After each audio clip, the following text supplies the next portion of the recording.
किया। अच्छा सर, एक थोड़ा सा ये और बताओ नव्य जी, हम लोग भी जैसे जरूरत पड़ती है किताब उठा लेते हैं। अब लॉकडाउन में तो खैर रेगुलर स्टडी की थोड़ी सी आदत भी पड़ गई है, अब तो ना चाहते भी कोई ना कोई वेबिनार सुन ही लेते हैं, ठीक है। तो अब मैं ये कह रहा सर कि हमारे को किस तरीके से मतलब चीजें जो है इंटरप्रेट करनी आनी चाहिए। 2 मिनट आप इस पे लगाओ, तब तक और बंदे जुड़ रहे हैं सर, 7-8 बंदे और जुड़ गए हैं 2 मिनट में। मैं आपको थोड़ा सा गाइड कर देता हूँ, क्योंकि देखो क्या होता है, जीएसटी की अगर मैं स्पेसिफिकली बात करूँ तो आपको कैसे पढ़ना चाहिए और कहाँ से पढ़ना चाहिए जी। एक सर, सबसे पहले तो आप अपना ये मैं आपको सजेस्ट करूंगा इनडायरेक्ट टैक्स कमेटी की वेबसाइट पे जाकर idtc.ici.org इस पर जाकर आप ना एक बेयर एक्ट है, बेयर एक्ट अवेलेबल है, उस बेयर एक्ट को वहीं से सर अपने ऑफिस के लिए भी वहीं से डाउनलोड कर लो सर, फ्री है मेंबर्स के लिए। ठीक है सर। ठीक है, जैसे ही आप उससे डाउनलोड करोगे ना सर, उससे एक बेनिफिट आपको ये मिलेगा कि वहां पर जो बेयर एक्ट है, अब आप कह रहे हो बेयर एक्ट तो पीडीएफ कहीं भी मिल जाएगा, बट उन्होंने क्या किया है, उन्होंने जहां जहां जिस सेक्शन और प्रोविजन में चेंज आया है, सब्स्टिट्यूट हुआ है, उसको उसी डेट से नीचे लिखा भी हुआ है, और पुराना प्रोविजन भी दिया है और नया भी दिया है। तो सबसे पहले तो आपको वहां से पढ़ना है। दूसरी चीज ये है सर, अगर आपका बहुत ज्यादा डीप जाने का मन करेगा तो इंस्टीट्यूट का बैकग्राउंड मटेरियल है जी, वो भी वहीं फ्रीली डाउनलोडेबल है। उसके अंदर से सर अब वो क्या है, वो है 2000 पेज का मटेरियल। आपको देखते ही आप डर ना जाओ, इसलिए मैं ये सजेस्ट करता हूँ कि सेगमेंट वाइज पिक करो सर, सेगमेंट वाइज। मतलब आज आपको जैसे इनपुट टैक्स पढ़ने का मन है, तो ऐसा नहीं है कि सर कोई जीएसटी में सीक्वेंस नहीं है। आपका इनपुट टैक्स पढ़ने का मन है, आपने इनपुट टैक्स खोला और इनपुट टैक्स पढ़ना शुरू कर दिया, उसमें से 3 दिन लगेंगे, मात्र 3 दिन में खत्म हो जाएगा। और फिर आपसे ज्यादा इनपुट टैक्स रेट कोई नहीं जानता होगा। अच्छा। ऐसे ही आपने एक दिन उठा लिया टाइम ऑफ सप्लाई, जी सर, एक दिन उठा लिया वैल्यूएशन, सर टॉपिक जो उठाया है ना वो कंटिन्यू करके पूरा खत्म करना है बस। अच्छा। और अब आप उससे ये फायदा है कि अभी नवंबर तक का निकला हुआ मटेरियल, तो आप नवंबर तक पिछले अपडेट हो जाओगे पूरा, नवंबर 2019 तक। ठीक है, तो नवंबर तक जब पर अपने दर्शन तो दो, ऐसे थोड़ी चलेगा। वाईफाई पर ऑन हो जाए बस, मैं नहीं तो अभी मोबाइल से करा हुआ, पता लगे कनेक्ट ना हुआ, फिर बस वही करके मैं आऊंगा नहीं सर, ठीक है, गेस्ट स्पीकर है, दर्शन थोड़ा सा लेट देंगे सर, ऐसी बात नहीं, इतने दर्शन आसान नहीं है सर के। भूपेंद्र जी एक काम करो, शुरू करवाओ 11:07 कर दे शुरू, 47 हो गए, कर दे सर शुरू। आ गए हैं, शुरू बिल्कुल बिल्कुल बिल्कुल सर जी, मैं कर बिल्कुल बिल्कुल 100% सर। सुरेश जी आप भूपेंद्र जी देखिए, शुरू करो। जी सर, कर रहे हैं, करो भूपेंद्र जी, कराओ, स्टार्ट करो। Good morning all the members of the Panipat branch and other branch member who are connected here. ये हमारा आज 7th वेबिनार है जीएसटी रिफ्रेशर कोर्स का, और हमारे साथ इस रिफ्रेशर कोर्स में second time on huge demand ये नव्य मल्होत्रा जी जुड़ गए हैं। और मैं नव्य जी की सर जितनी तारीफ करूं उतनी कम है। आज सुबह सुबह उन्होंने एक वीडियो डाली जो इस टाइम पे इंडस्ट्री में ट्रेंड कर रही है कि आईटीसी आपको लेना है कि नहीं लेना, हैंड सैनिटाइजर का, मास्क का। आज सुबह सुबह सभी ग्रुपों में आई और 10-12 मिनट की आई थिंक वो वीडियो थी, और बड़ी इफेक्टिव वीडियो, और सबने काफी एनालिसिस करके डाला।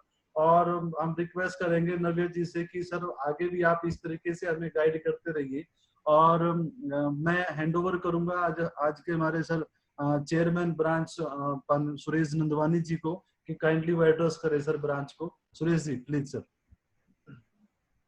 नमस्कार, मैं सभी ब्रांच मेंबर का स्वागत करता हूं, और जो हमारे सीए भाई बंधु दूसरे ब्रांचेस से भी हैं उनका भी सबका बहुत बहुत धन्यवाद करता हूं को जो आज के इस हमारी वेब सीरीज में जो पानीपत ब्रांच ने शुरू की हुई है जीएसटी पे उससे जुड़े। और स्पेशली थैंक्स टू नव्या जी, उसके बारे में तो अब बार बार बोलना अच्छा भी नहीं लगता कि उनकी कितनी नॉलेज है इस टॉपिक पे। तो मैं एक्सपेक्ट करता हूँ को इसी तरह से ही पानीपत ब्रांच को जब भी हमें जरूरत होगी तो वक्त दिया करेंगे। तो थैंक्स नव्या जी। तो मैं रिक्वेस्ट करता हूँ आप प्लीज कंटिन्यू करें। दो शब्द मनप्रीत जी भी, 2 ही शब्द मनप्रीत जी प्लीज। नव्या जी के लिए तो शब्द कह कह के हम थक जाएंगे आजकल। तभी तो मैंने कहा सर 2 ही नहीं शब्द तो बोल। तो जब रिक्वेस्ट की इन्होंने, हमारा मार्गदर्शन तो किया ही है, they guide us towards every matter. तो सर आज टाइम ज्यादा नहीं लेंगे सर, जल्दी शुरू कीजिए, 11:10 हो गए हैं, 50 लोग वेट कर रहे हैं, तो we need to start. Bhupinder ji start Okay. कीजिए। Now I hand first over of to all very good morning to Navya all ji. Of you. जी जी जी सुरेश जी, भूपेंद्र जी, मन, हाँ जी, हाँ जी, जी जी जी नव्या जी प्लीज स्टार्ट करें। करें सर? जी जी जी प्लीज। ठीक है। Very very good morning to all of you. नमस्कार Suresh ji, good morning Bhupendra ji, Manpreet ji, thank you for the kind words. सब लोगों ने आई बिलीव ज्वाइन कर लिया है और बहुत अच्छी एक सीरीज चल रही है वाली, and we have a lot of content. आज जो टॉपिक मिला है ऐसा जो डिस्कशन करनी है वो है वैल्यूएशन पे। एक्चुअली क्या होता है सर, हम हमेशा इनपुट टैक्स क्रेडिट हो गया या सप्लाई हो गया, एग्जम्पशंस हो गई, अमेंडमेंट हो गई, रिटर्ने हो गई, यही पढ़ते रहते हैं और हमेशा यही देखते रहते हैं। और साइड बाय साइड हम इंपॉर्टेंट एस्पेक्ट्स, सर मैं मान के चलता हूँ कुछ इंपॉर्टेंट एस्पेक्ट्स हैं जीएसटी में, जैसे वैल्यूएशन एक इंपॉर्टेंट एस्पेक्ट है, रिवर्स चार्ज एक इंपॉर्टेंट एस्पेक्ट है, असेसमेंट्स एक इंपॉर्टेंट एस्पेक्ट है। आप ये देखते हैं सर, ऑफेंसेस पेनल्टी बहुत इंपॉर्टेंट एस्पेक्ट है। हम लोग मिस कर जाते हैं कि हम क्या कोई ऑफेंस कर रहे हैं नहीं कर रहे हैं, या कोई ऑफेंस हम एक्चुअली लायबल भी हैं या नहीं है इस चीज के लिए। तो ये सारे कुछ लिंक्ड ऑफेंसेस और या टॉपिक्स हैं जो हमारे मिस हो जाते हैं कभी कभी, या हम थोड़ा सा मान के चलते हैं अनइम्पोर्टेंट है। एक बार में वैल्यूएशन पे डिस्कशन करेंगे सर आज। तो वैल्यूएशन हमारे लिए सबसे पहले कहाँ से शुरू होती है, क्यों होती है सर, पहले इसका पर्पस जान लेते हैं 2 मिनट। तो एक बारी के लिए मैं, वॉइस डिस्टर्ब ना हो, मैं एक बार वीडियो ऑफ कर देता हूँ, ठीक है? ये आपके सामने स्क्रीन शेयर कर रहा हूँ और यहाँ पर, अच्छा सर एक चीज और है सर, लास्ट टाइम भी आई बिलीव लोग कह रहे थे स्लाइड्स नहीं है, तो आपको अगर स्लाइड्स चाहिए होंगी, क्योंकि मैं स्लाइड्स रेफर नहीं कर रहा हूँ आजकल, अगर आपको स्लाइड्स चाहिए होंगी तो मैं वैल्यूएशन की भी आपको एक कंपाइलअप बना के शेयर कर दूंगा ब्रांच के साथ, बट मुझे 1-2 दिन दे दीजिएगा कि मैं उसको प्रिपेयर करके आपको दे दूं। क्यों? क्योंकि मैंने Sure, वैल्यूएशन sir. पे ऐसा कोई प्रेजेंटेशन नहीं बनाई हुई, इट इज इम्प्रोम्प्टो कि मैं इसको ले रहा हूँ। अगर आप लोग मेरे को बोलेंगे, मैं 2-3 दिन में आपको एक स्लाइड भी शेयर कर दूंगा इसकी, so that you have a compiler of all the material जिसको आप यूज कर सकें, ठीक जी है? सर। तो ये अब आप आज प्लीज अपना टारगेट ये रखेंगे कि हमें वैल्यूएशन समझना है और हमें पूरा वैल्यूएशन आज ग्रिप में लेकर जाना है यहाँ से, ठीक है? तो ये वैल्यूएशन का स्टार्ट करते हैं सर। स्क्रीन आपके सामने होगी अभी, स्टार्ट हो चुका होगा शेयरिंग, ठीक है सर? वैल्यूएशन की जब बात करते हैं तो वैल्यूएशन मेरा स्टार्ट होता है सेक्शन 15 से। सर वैल्यूएशन होती क्यों है, ध्यान से देखें सर। जब वैल्यूएशन क्यों होती है, मैं वैल्यूएशन के प्रोविजन पढ़ रहा हूँ जीएसटी के अंदर।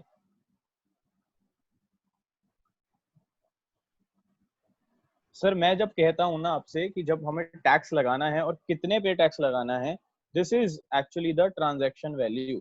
एक तरह से मेरे को कितने पे टैक्स लगाना है, ये टैक्सेबल वैल्यू जिसको बोला जाता है, बेस वैल्यू जिसको बोला जाता है, ये वैल्यूएशन के अंदर होती है। ये डिफाइन होती है अंडर सेक्शन 15। तो ये बहुत इंपॉर्टेंट प्रोविजन है आज जो हम पढ़ रहे हैं, सेक्शन 15। साथ ही साथ आपको इसके साथ ही साथ रूल्स पढ़ने होते हैं सर। साथ ही में आपको इसके जब रूल्स पढ़ने होते हैं, मैं आपको कहता हूँ तो रूल्स आप ध्यान से देखेंगे कितने रूल्स होते हैं मेरे पास इसके। मेरे पास 27 रूल नंबर से लेकर 35 रूल नंबर तक होता है सर। 27 से लेकर 35 रूल नंबर होता है। आज मैं आपको कुछ इंपॉर्टेंट रूल्स भी डिस्कस करूंगा। आई बिलीव मैं वैसे तो सारे करने की कोशिश कर रहा हूँ, but important aspects with in the rules मैं डीप जाके डिस्कस करूंगा। तो आई रिक्वायर कि सर अगर किसी को कोई प्रॉब्लम है तो वो अपना क्वेश्चन आंसर में या चैट बॉक्स में लिखता रहे side by side, so that अगर कहीं पर भी इशू आ रहा है हम उसको टैकल करके साइड बाय साइड क्लोज करें, सो दैट कंटेंट ज्यादा डिलीवर हो पाए और टाइमली डिलीवर हो पाए। सर सेक्शन 15 मेरा बात करता है वैल्यूएशन। जब मैं सेक्शन 15 बोल रहा हूँ सर, तो सेक्शन 15 में बेसिकली सिंपल इतना लिखा गया है, अगर आप बोलते हैं तो सर सेक्शन 15 में बेसिकली क्लियरली ये लिखा है कि the transaction value shall be the value of goods और सप्लाई। यानी कि आपने जितने में भी वैल्यूएशन ट्रांजैक्शन की है वही आपकी वैल्यू मान ली जाएगी, subject to, sir subject to क्या बोला है उसने सर? सब्जेक्ट टू उसने बोला है कि आपकी ट्रांजैक्शन होनी चाहिए टू अनरिलेटेड पर्सन। सर मैं यूआर पे नहीं लिखता, नहीं तो आप अनरजिस्टर्ड देख लेते हैं। मैं कह रहा हूं अनरिलेटेड। सर प्लीज एक कंडीशन देख लेंगे, आपके किसी भी केस में कंडीशन फेल ना हो जाए। अगर अनरिलेटेड पर्सन है, ठीक है, और साथ ही साथ price is the sole consideration, यानी कि आप पैसे ले रहे हैं और वही ले रहे हैं और कुछ नहीं ले रहे इन काइंड, या कुछ डिस्काउंट्स नहीं है इसके अंदर। सर इसमें प्रैक्टिकल एस्पेक्ट्स भी डील करेंगे आज हम, जो हमारे पास डिस्काउंट्स या हमारे पास कुछ बेनिफिट्स ऑफर कर दिए जाते हैं, 2+1 ऑफर कर दिया जाता है, इसको भी वैल्यूएशन में डिस्कस करूंगा अभी। या वारंटी में फ्री रिप्लेसमेंट होती है, इन सब चीजों की कैसे वैल्यूएशन होती है सब डिस्कस करेंगे अभी, ठीक है। हम अनरिलेटेड पर्सन से कर रहे हो और price is the sole consideration, तो हमारा अगर हमारा ये दो कंडीशन सेटिस्फाइड हैं तो हमारा जो भी अमाउंट पेड या पेबल है, जो भी अमाउंट हमारा पेड या पेबल है, this shell be the transaction value.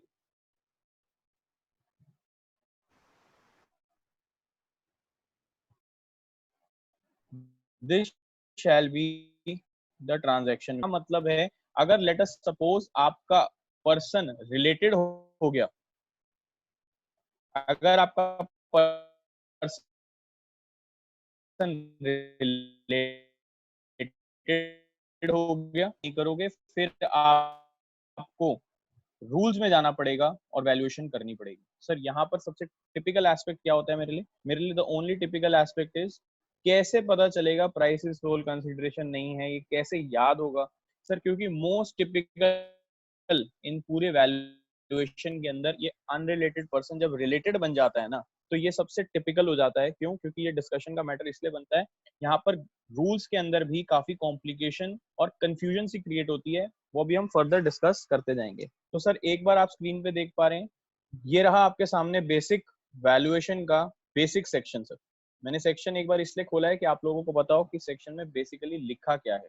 Sir यहाँ पर क्या लिखा है देखिए ध्यान से, ये कहता है value of supply of goods और service shall be the transaction value, जो मैंने अभी आपके सामने पढ़ा, shall be the transaction value which shall be actually the price paid or payable, ठीक है, where the supplier and the recipient are not related, ये हो गई हमारी जो फर्स्ट कंडीशन मैंने लिखी थी, and the price is the sole consideration, ये हो गई हमारी सेकंड कंडीशन जो मैंने लिखी थी। अगर आपका पर्सन रिलेटेड नहीं है और अगर आप पर्सन रिलेटेड नहीं है प्लस अगर आपका price is the sole consideration, तो your transaction value shall be the only value equal to the आप केस में वैल्यूएशन के लिए, यानी कि आपका ट्रांजैक्शन वैल्यू ही वैल्यूएशन के लिए ले लिया जाएगा, यानी कि इसी के ऊपर जीएसटी कैलकुलेट होगा।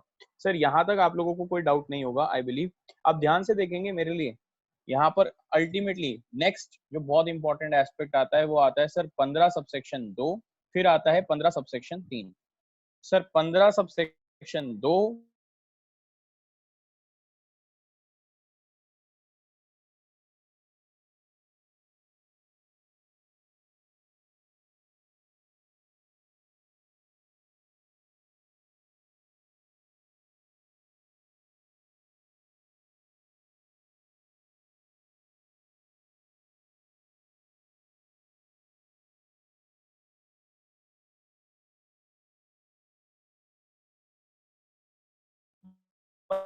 ले सकते हैं, लोग मेरा माइंडसेट हमेशा ये है कि हम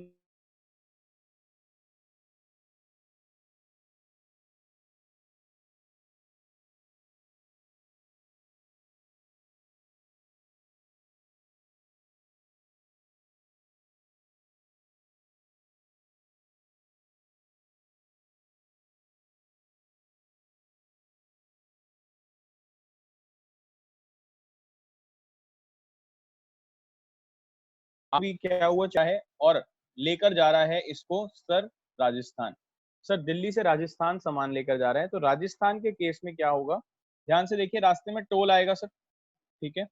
ऐसा भी हो सकता है सर प्रैक्टिकली वो रास्ते में कोई ग्रीन टैक्स पे करता हुआ आ रहा हो, ग्रीन टैक्स पे करता हुआ आ रहा हो, तो क्या वैल्यूएशन पर्पस के लिए ये ग्रीन टैक्स इंक्लूडिंग होगा? सर जीटीए पे आपको टैक्स जमा करना होता है रिवर्स चार्ज में 5% के केस में। सर जीटीए में आप 5% के अंदर रिवर्स चार्ज पे टैक्स पे करते हैं, ये हम सबको पता है सर, लेकिन मुझे ये बताइए 5% किस पे होगा? सर 5% पे होगा वैल्यू ऑफ सप्लाई पे, सर ये वैल्यू ऑफ सप्लाई ही तो टास्क हो गया सर आज। ये वैल्यू ऑफ सप्लाई में सर फ्रेट तो इंक्लूडिंग जो हुई सो हुई, प्लस ये ग्रीन टैक्स भी इंक्लूडिंग हो जाएगा sir. Other than GST sir, other than GST every tax you have to include for valuation purpose। यानी कि यहाँ तक सर किसी का डाउट नहीं होगा आई बिलीव। अगर कोई भी टैक्स आपको दिख रहा है अदर देन जीएसटी, आप उसको वैल्यूएशन में इंक्लूड कर लेंगे sir. The next inclusion it talks about आपने जो third party payment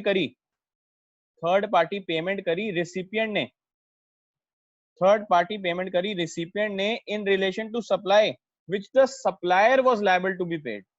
sir example देखिए सर, आपके डेटर को पेमेंट कर दी सर, आपके डेटर को 1 लाख रुपए पे कर दिया सर। इसको प्रैक्टिकली एग्जाम्पल देखते हैं सर। एक मोबाइल फोन खरीदने गया सर, 40,000 रुपए का मोबाइल फोन था, ठीक है, 40,000 रुपए का मोबाइल फोन था। उसने कहा भाई मेरे को एक काम कर, 35,000 रुपए तो मुझे दे दे इन चेक और कैश, और एक काम करना सर, उसने बोला कि भाई 6,000 रुपए एक दूसरी दुकान वाले को मुझे पैसे पे करने थे, तो तू मेरी तरफ से 6,000 रुपए एक नेबर शॉपकीपर है उसको पे कराओ। तो सर वैल्यूएशन इस पर्पस के लिए कितनी हो गई सर? वैल्यूएशन हो गई इस पर्पस के लिए 41,000 सर। इस केस में 41,000 वैल्यूएशन मान ली मैंने। 6,000 रुपए को भी पूरा प्रैक्टिकली इसके अंदर इंक्लूड करना है। Is it very much clear sir? यहाँ तक आपके लिए 41,000 की वैल्यूएशन हो गई सर। मेरे लिए थर्ड चीज वो क्या कहता है, ये एक बहुत इंपॉर्टेंट चीज है जो अब मैं लिखने जा रहा हूँ सर। जो अब मैं लिखने जा रहा हूँ दैट इज वेरी इंपॉर्टेंट। ये कहता है incidental expenses sir. Incidental expenses भी इंक्लूड किए जाएंगे सर। इंसिडेंटल एक्सपेंसेस क्या होते हैं सर? इंसिडेंटल एक्सपेंसेस होते हैं सच एज पैकेजिंग सर, यहाँ पर ट्रांसपोर्टेशन, ये सब बहुत इंपॉर्टेंट है जो मैं लिख रहा हूँ सर। क्यों? क्योंकि आप लोगों ने एक चीज देखी होगी सर, मुझे इसका जवाब देंगे, मैं इसका जवाब आपसे मांग रहा हूँ सर। एक इनवॉइस होता है, ध्यान से देखिए, एक इनवॉइस है। यहाँ पर आपने एक गुड्स सप्लाई करे, लेट अस सपोज आपने सप्लाई करा एक लैपटॉप सर। एक लैपटॉप प्रोवाइड करा आपने, ये लैपटॉप था सर 50,000 रुपए का। नीचे आपने सर इस लैपटॉप का GST rate I suppose at the rate 18% है, यानी कि 9,000 रुपए टैक्स लगना था सर। मैंने नीचे एक लिखा फ्रेट सर। जब मैंने नीचे फ्रेट लिखा और फ्रेट लिखी सपोजिंगली 500 रुपए फ्रेट लगी, इस पे फ्रेट पे आइडियली टैक्स अगर आप जीएसटी में चेक करेंगे सपोजिंगली, तो फ्रेट के ऊपर एट द रेट 12% है, एग्जाम्पल ले रहा हूं, और लैपटॉप के ऊपर 18% है, ठीक है। मुझे बताइए फ्रेट के ऊपर मैं यहाँ पर कितना जीएसटी लगाऊंगा सर? 18% या 12%? सर प्लीज मुझे चैट बॉक्स में या कहीं पर भी बताइए। मैं चैट बॉक्स ओपन कर लिया है sir. Naveed ji 18, Kamta ji 18, 18, 18, 18। Everybody is very much clear कि 18 लगेगा। चलिए एग्जाम्पल को थोड़ा सा मॉडिफाई करता हूँ। एक और इनवॉइस है आपके पास, एक और इनवॉइस है। यहाँ पर लैपटॉप है 50,000, इसका रेट ऑफ टैक्स है 18%। यहाँ पर एक सपोजिंगली कोक का कैन है, जो कोक हम पेप्सी पीते हैं सपोजिंगली, इस पे 28% प्लस सेस है, ठीक है। अब यहां पर मैंने फ्रेट लिखी सर, फ्रेट लिखी मैंने यहां पर अगेन 500 रुपए सर। इस पे जीएसटी कितना लगेगा बताइए? GST sir Gaurav ji, mixed supply क्या होता है सर? ध्यान से देखिए, मैं आज यही आपका फंडामेंटली क्लियर करना चाह रहा हूं सर। मिक्स सप्लाई और कॉम्पोजिट सप्लाई क्या होता सर? अगर ये कॉम्पोजिट सप्लाई होता या मिक्स सप्लाई होता तो इसके लिए एक ही प्राइस चार्ज किया गया होता, वन सिंगल प्राइस चार्ज किया होता जिसका कोई ब्रेकअप ना दिया जाता आपको, और ब्रेकअप ना देने की वजह से आपको ब्रेकअप नहीं मिलता इस केस में, और आपको नहीं पता होता किस आइटम के लिए कितना चार्ज किया गया है। एक बंच में क्या कहते हैं सर, आर्टिफिशियली बंडल करके मैंने आपको कुछ दिया, तो उस केस को मैं मिक्स सप्लाई बोलता हूं, और जैसे मैं मिक्स सप्लाई बोलता हूं सर, उस केस में हाईएस्ट रेट पे टैक्स लगता है। But the case I am showing you right now on the screen is not mix supply, it is normal individual supply sir. कितने लोग कह रहे हैं सर 18% लगेगा? सर यस, गौरव जी लोग बोल रहे हैं कि 18% लगाने का क्या फिर बेस रहा सर, यही मैं आज आपसे पूछना चाह रहा हूं सर, इस केस में क्या होगा? सर मैंने बोला any incidental expenses has to be included in the valuation of supply.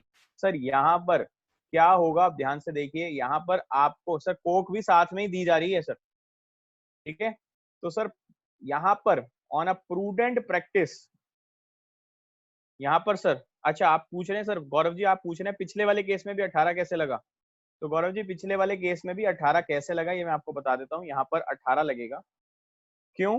क्योंकि यहाँ पर लिखा है any incidental expenses shall be included in the main valuation, यानी कि मान लिया जाएगा कि लैपटॉप 50,000 का नहीं 50,500 का है, ठीक है? अगर फ्रेट का सेपरेट इनवॉइस होता तो वो इंसिडेंटल माना जाता है, नहीं माना जाता? तब भी सर वो इंसिडेंटल माना जाता, क्यों? क्योंकि वो इंसिडेंटल टू दिस है। However again I am repeating, अगर आप यहाँ पर वो इंसिडेंटल नहीं है वही है तो वो अलग सप्लाई हो जाती है। हाउएवर मैंने जब इनवॉइस 2 आपको दिखाया तो इनवॉइस 2 में मेरे लिए कॉम्प्लिकेशन क्या क्रिएट हो गई? वो कॉम्प्लिकेशन ये क्रिएट हो गई सर, यहाँ पर आप 2 रेट आ गए, अब मुझे 2 रेट आ गए, यहाँ पर कंफ्यूजन हो गई, मैं 18 लगाऊं, 12 लगाऊं या 28% लगाऊं विद सेस?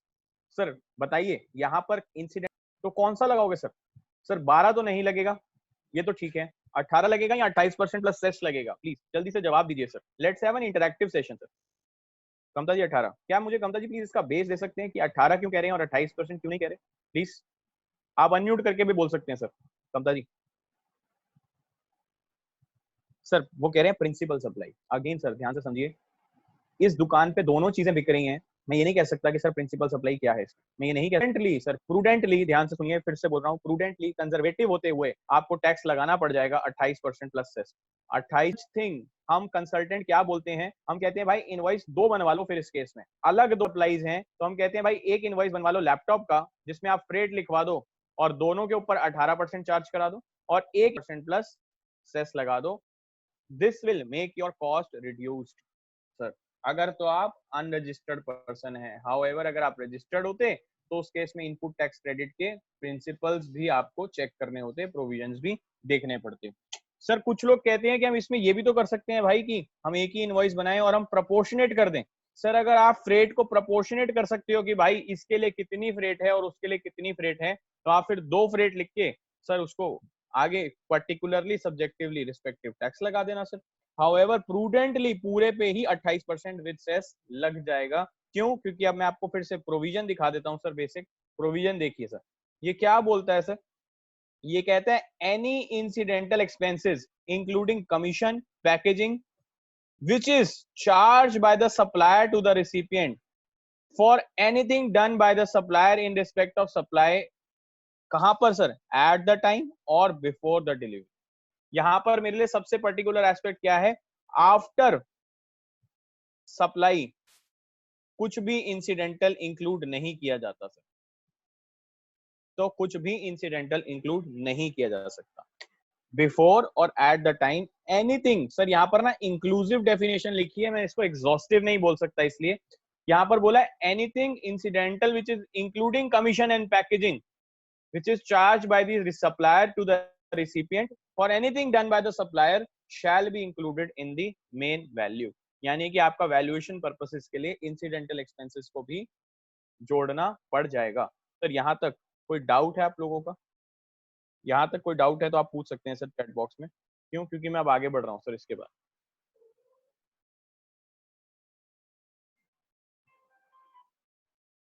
सर यहाँ पर कोई डाउट है?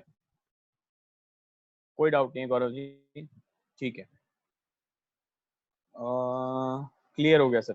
सर ऐसा ना हो, एक होता है क्लियर, एक होता है क्रिस्टल क्लियर, एक होता है ऑल क्लियर, ऐसा ना हो सर ऑल क्लियर हो गया, बिल्कुल समझ नहीं आया, ऊपर से बाउंस हो गया, लेकिन आपने सोचा कि चल यार सेशन खत्म नहीं हो पाएगा, नहीं तो ये इसी के आसपास घूमता रह जाएगा। Let us say clear. Thank you so much Bhupendra ji, crystal clear.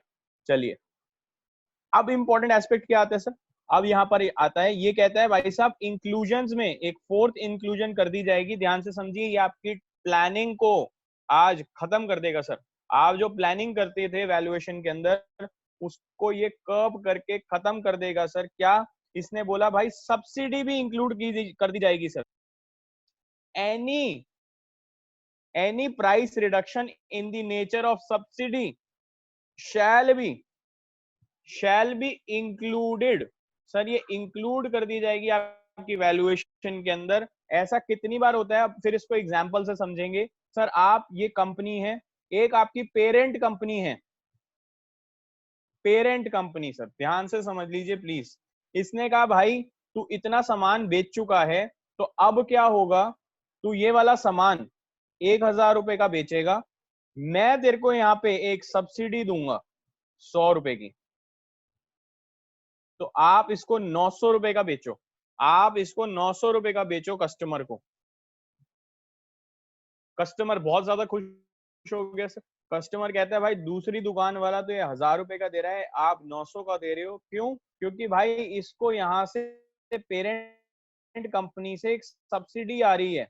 क्यों? क्योंकि ये बहुत अच्छा वाला डीलर है, इसके टारगेट्स अचीव्ड रहते हैं। इस केस में इसको यहाँ पर एक 100 रुपए की subsidy from the parent company मिलती है। तो इन्होंने कहा भाई वैल्यूएशन के अंदर 15 सबसेक्शन 2 में इसको इंक्लूजन मानते हुए इसको आपको इंक्लूड करना होगा वैल्यूएशन में। यानी कि मैं इस पर्सन की वैल्यूएशन कर रहा हूं जो कंपनी सेल कर रही है, तो इस केस में जीएसटी कितने पे लगेगा? जीएसटी 900 रुपए पे नहीं लगेगा सर। इस केस में जीएसटी लगेगा 900 रुपए प्लस सब्सिडी ऑफ 100 रुपए, यानी कि 1000 रुपए।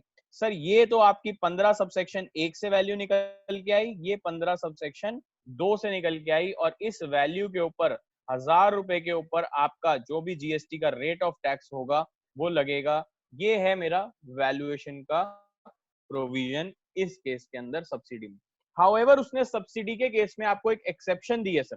सब्सिडी के केस में एक एक्सेप्शन दी है कि सब्सिडी को कब इंक्लूड नहीं किया जाएगा। सब्सिडी को इंक्लूड कब नहीं किया जाएगा? अगर ये प्रोवाइड करी जाएगी बाय सेंट्रल गवर्नमेंट और स्टेट गवर्नमेंट। यानी कि अगर मैं कंक्लूसिवली आपको एक चीज बोलूं तो उसने कहा भाई पूरी जीएसटी में सिर्फ और सिर्फ सब्सिडी के ऊपर टैक्स कौन से पे नहीं लगेगा? Only which is given by the state government और दी सेंट्रल गवर्नमेंट। सर उस केस में नहीं लगेगा, only if it is given by the state government और दी सेंट्रल गवर्नमेंट। यानी कि वैल्यूएशन पर्पसेस के लिए उसको भी एक्सक्लूड कर दिया गया है। सर लास्ट एक इन्होंने और चीज इंक्लूजन में करी है सर।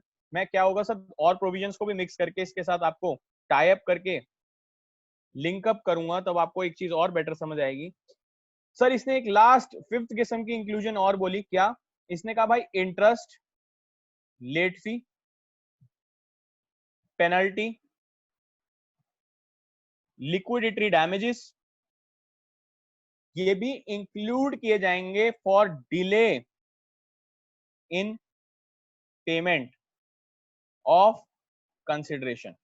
सर ये भी आपकी वैल्यूएशन का पार्ट बनेंगे। यानी कि हो सकता है कि इंटरेस्ट के ऊपर लेट अस सपोज आप 18% टैक्स लगा रहे होते, बट आपका प्रोडक्ट 28% वाला है, तो उसने क्या कहा, अगर आपने कोई interest in late payment charge किया है उसमें आप उस पे इंटरेस्ट के ऊपर 18% नहीं लगाओगे, आप वैल्यूएशन में ही उसको जोड़ दोगे और 28% टैक्स लग जाएगा उस इंटरेस्ट के ऊपर भी। लेकिन सबसे बड़ी बात क्या होती है सर, ध्यान से समझ लीजिए, यहाँ पर ये जो चीजें मैं लिख रहा हूँ ये लिख दीजिए सर। इस केस में आपका टाइम ऑफ सप्लाई जो प्रोविजन होता है, टाइम ऑफ सप्लाई का प्रोविजन बहुत इंपॉर्टेंट रोल प्ले करता है। ये कहता है भाई टाइम ऑफ सप्लाई क्या होगा इसका?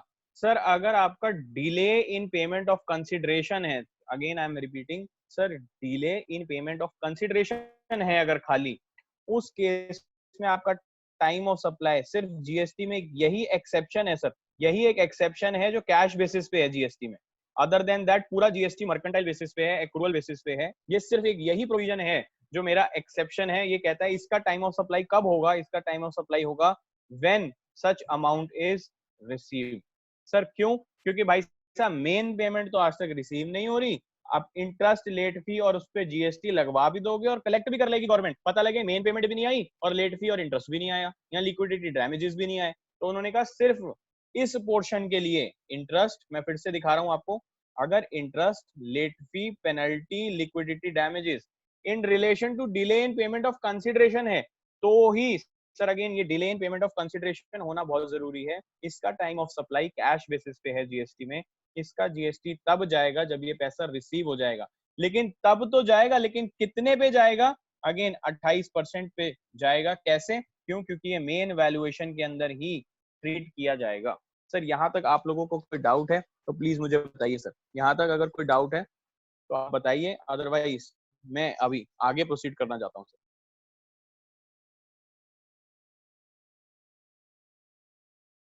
चलिए आगे बढ़ते हैं सर।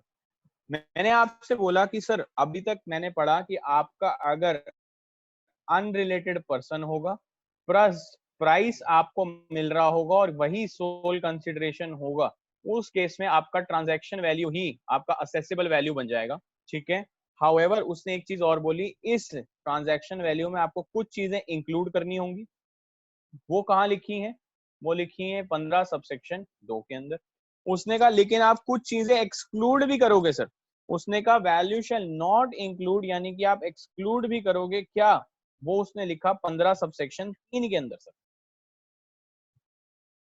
स्क्रीन पर देख रहे हैं सर 15 सबसेक्शन 3 एक बार आपके सामने। सर 15 सबसेक्शन 3 क्या बोलता है?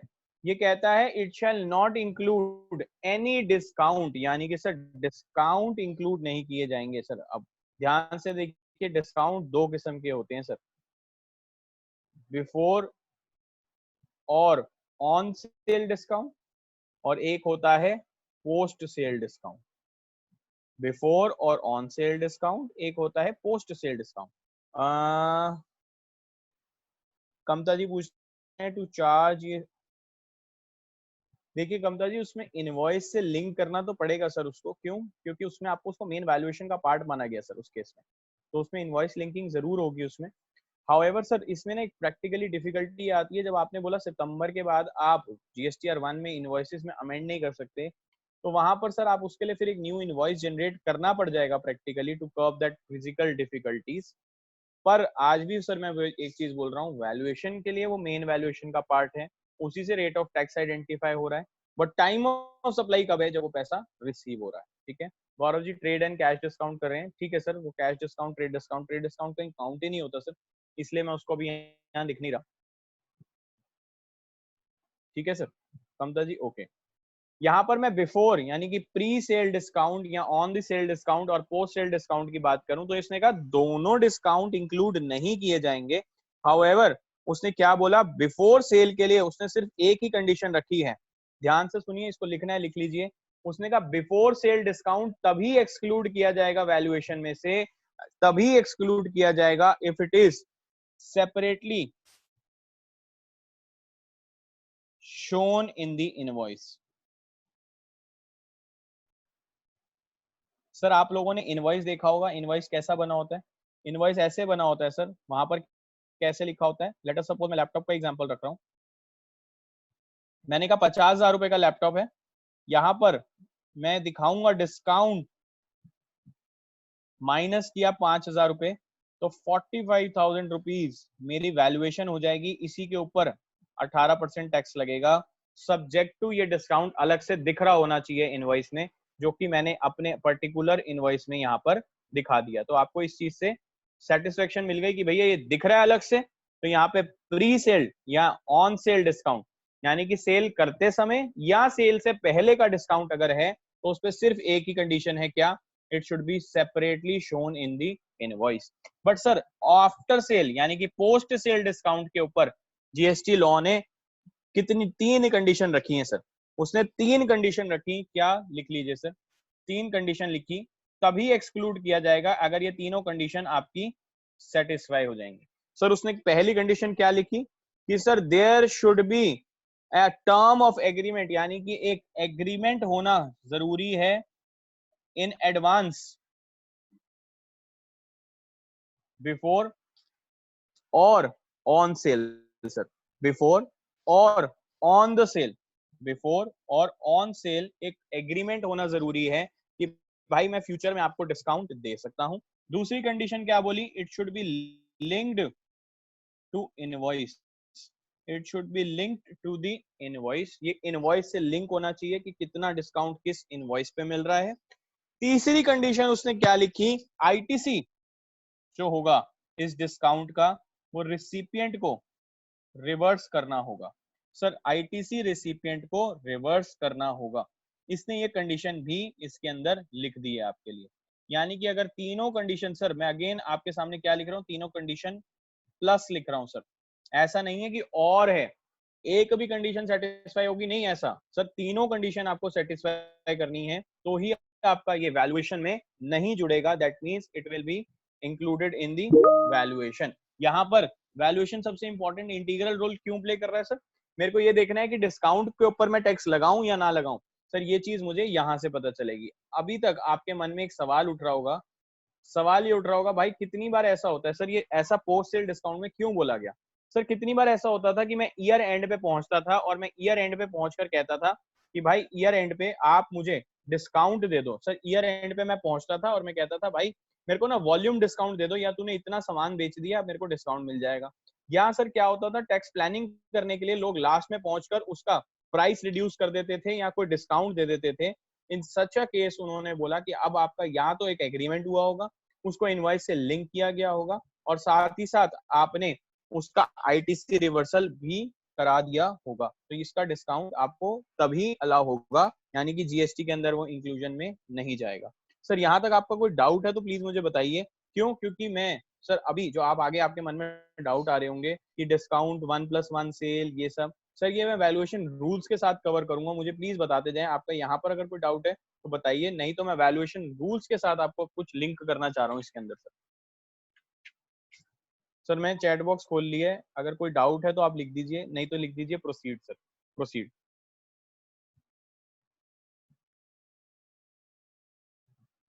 चलिए सर प्रोसीड कर लेते हैं, ध्यान से देखिए। सर मेरे पास सबसे पहली बात मुझे क्या देखनी होती है सर, मुझे सबसे पहली बात क्या देखनी होती है, थैंक यू अरविंद जी, मेरे को रूल्स के जाने के लिए सबसे पहले आपके साथ समझना होगा what is a related person. Sir what is a related person, ध्यान से देखिए sir, what is a related person. Gaurav ji पूछ रहे हैं this type of case can also be possible as there may be target when achieved only then. Sir target based या volume based discount के अंदर यही सर, पोस्ट सेल डिस्काउंट में उसमें invoice wise linking नहीं हो सकती, तो उस केस में गौरव जी क्या होता है, हम financial debit note credit notes की बात करते हैं, जीएसटी के अंदर फिर उसको नहीं लाते सर, ठीक है। ये देखिए सर, मेरे को सबसे पहले आज समझना होगा what is related person. Sir what is related person, related person आज आप समझ लीजिए, क्यों, क्योंकि अभी मैं आपके साथ रिलेटेड पर्सन के प्रैक्टिकल एक दो केसेस भी डिस्कस करूंगा, प्लस मैं आपको इसके अंदर क्या छूट गया है या क्या एक ओपन एंडेड क्वेरी रह गई है आज भी, वो भी सर क्लोज करके जाऊंगा यहाँ पर आज। सर देख रहे हैं आप स्क्रीन पर, यहाँ पर क्या लिखा है, for the purpose of this act, यानी कि सर इस प्रोविजन के लिए ही नहीं, पूरे एक्ट के लिए रिलेटेड पर्सन क्या माना जाएगा, ध्यान से सुनिए। रिलेटेड पर्सन क्या होगा, उसने कहा related person means any person और officer of one another directors business, यानी कि अगर एक डायरेक्टर है तो वो भी रिलेटेड माना जाएगा, ऑफिसर है ऑफ वन अनदर्स बिजनेस तो भी वो रिलेटेड माना जाएगा। यहाँ पर उसने क्या बोला, लीगली रिकॉग्नाइज्ड पार्टनर्स, यानी कि हम फर्म में, सीए फर्म में पार्टनर होते हैं सर, तो ये सारे भी एक दूसरे से रिलेटेड मान लिए जाते हैं।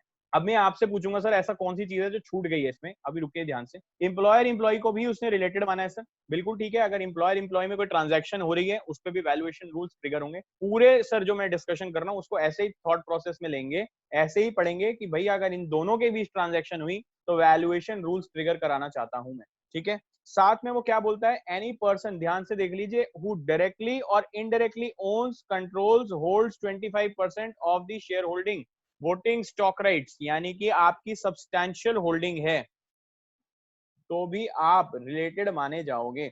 Sir even if you are in control of a entity directly और indirectly then also two entities are connected. Sir अभी इसके एग्जांपल्स में लूंगा, वन ऑफ देम डायरेक्टली और इनडायरेक्टली कंट्रोल्स द अदर तो भी आपका रिलेटेड माना जाएगा। Both of them are directly controlled by a third person, यानी कि कॉमन पर्सन एक उनको कंट्रोल करता है, तो भी वो दो एंटिटीज भी रिलेटेड मानी जाएंगी। Together they are directly controlled a third person, यानी कि वो मिलके एक थर्ड पर्सन को कंट्रोल करते हैं, तो भी दोनों एंटिटीज रिलेटेड मानी जाएंगी। Members of a same family, यानी कि हम एक फैमिली में जो हैं सारे के सारे, वो भी एक दूसरे से रिलेटेड माने ही जाते हैं और हैं भी रिलेटेड सर, उसमें कोई इशू आता भी नहीं। पर्सन हेयर इंक्लूड्स, ध्यान से सुनिए, लीगल पर्सन, यानी कि कंपनीज भी इंक्लूड किया गया है। सबसे इम्पोर्टेंट एस्पेक्ट है सर ये सी पॉइंट जो हम स्किप कर जाते हैं, ये जीएसटी के अंदर एक नई एडिशन थी। ये कहता है person who is associated in business with one another, that is one is the sole agent. Sir who is the sole agent? मैं सिर्फ आप ही का काम करता हूं एज एन एजेंट, तो भी मैं खाली आपका यहाँ पर रिलेटेड पर्सन मान लिया जाऊंगा। सर एजेंट को भी आपका रिलेटेड पर तब जब आप खाली सोल एजेंट हो, मेरा ही काम करते हैं, तो आप पर आपके लिए रिलेटेड पर्सन की डेफिनेशन खत्म होती। पर मैंने आपसे क्या बोला था सर? मैंने आपसे अनरिलेटेड पर्सन हो तो वैल्यूएशन रूल्स पे जाना पड़ता है, अगर अनरिलेटेड है तो जंप कर जाऊंगा। सर मेरे लिए सबसे पहला है rule number 27। Sir rule number 27, rule number 27 क्या कहता है? Is not the whole.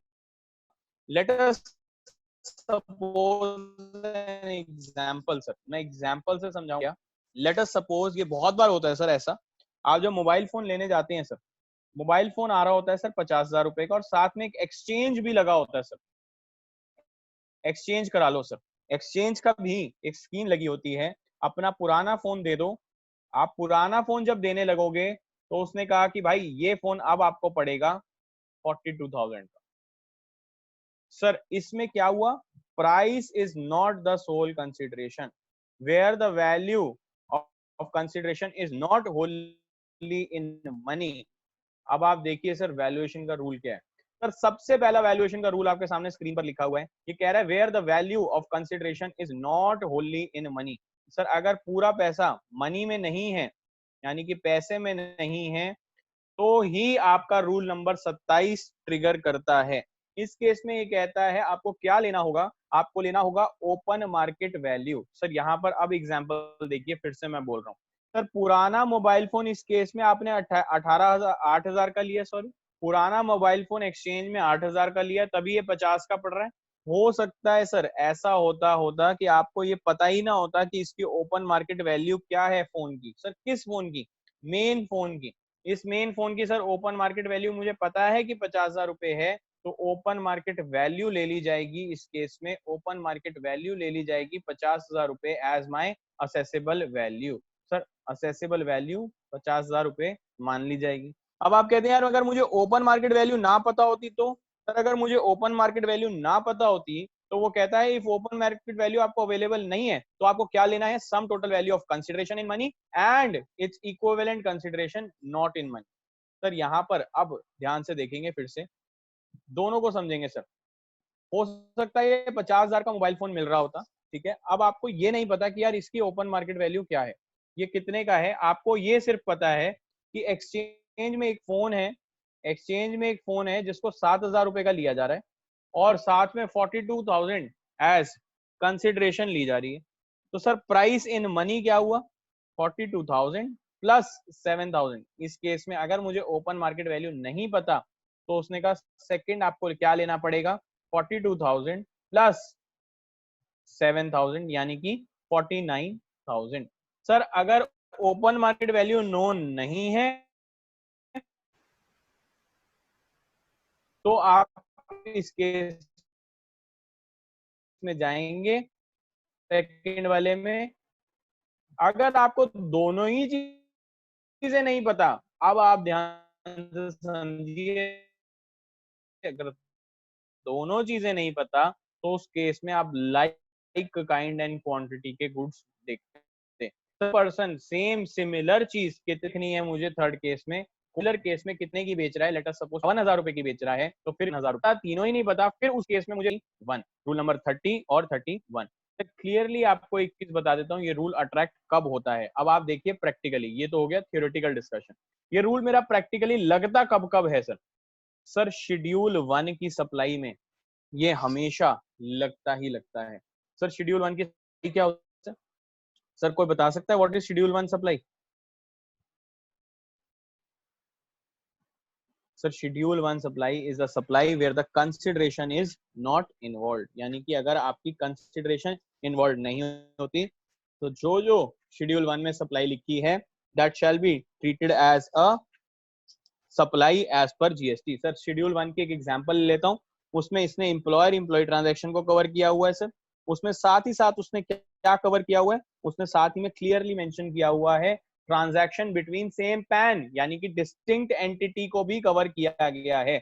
अगर सर आपके पास सेम पैन है और आप स्टॉक ट्रांसफर करते हैं, उस केस में भी पैसे इन्वॉल्व नहीं होते। अभी मैं उसमें सेकंड वाली ट्रांजैक्शन में जाऊंगा, हाउएवर उसको भी उसने माना गया है। सर शेड्यूल 1 के साथ साथ यहाँ पर कौन सी ट्रांजैक्शन पे ये रूल लगता है? सर ये लगेगा बार्टर एंड एक्सचेंज पे, बार्टर एंड एक्सचेंज ट्रांजैक्शंस पे। सर प्लीज मैं हाउस मेंबर्स से रिक्वेस्ट करूंगा, मुझे बताइए चैट बॉक्स में लिख के, is there any difference between barter and exchange? Sir barter और एक्सचेंज में क्या अंतर होता है? Is there any difference between barter and exchange? Please बताइए सर, क्या बार्टर और एक्सचेंज में कोई फर्क होता है?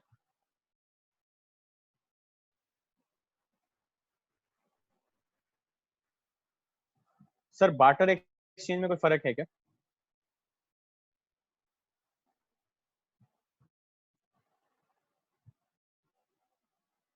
सर बार्टर एक्सचेंज में फर्क समझिए ध्यान से, क्या होता है सर? बार्टर होता है जिसमें कुछ भी इन्वॉल्व नहीं होता इन मनी। सर सिंपली मैंने आपसे नथिंग इन मनी बोला, अगर कोई पैसा इन्वॉल्व नहीं है तो इट इज बार्टर। अगर मैंने कहा भाई एक मोबाइल फोन है, साथ में कुछ काइंड में है, यानी कि कैश प्लस काइंड अगर हुआ तो वो एक्सचेंज होता है। अगर ओनली काइंड हुआ तो वो बार्टर होता है।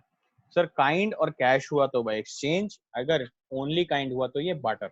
लेकिन सर मैंने जब वैल्यूएशन रूल्स की बात करी तो 27 रूल तो तब लगा जब valuation not in sorry supply sole consideration में नहीं हो रही। दोनों केसेस जो मैंने आपके सामने लिखे, यहाँ भी कंसिडरेशन नहीं है, यहाँ पर भी सोल कंसिडरेशन नहीं है और कुछ भी इन्वॉल्व है, इसलिए ये वैल्यूएशन का रूल मेरे लिए ट्रिगर करेगा ही करेगा, रूल नंबर 27।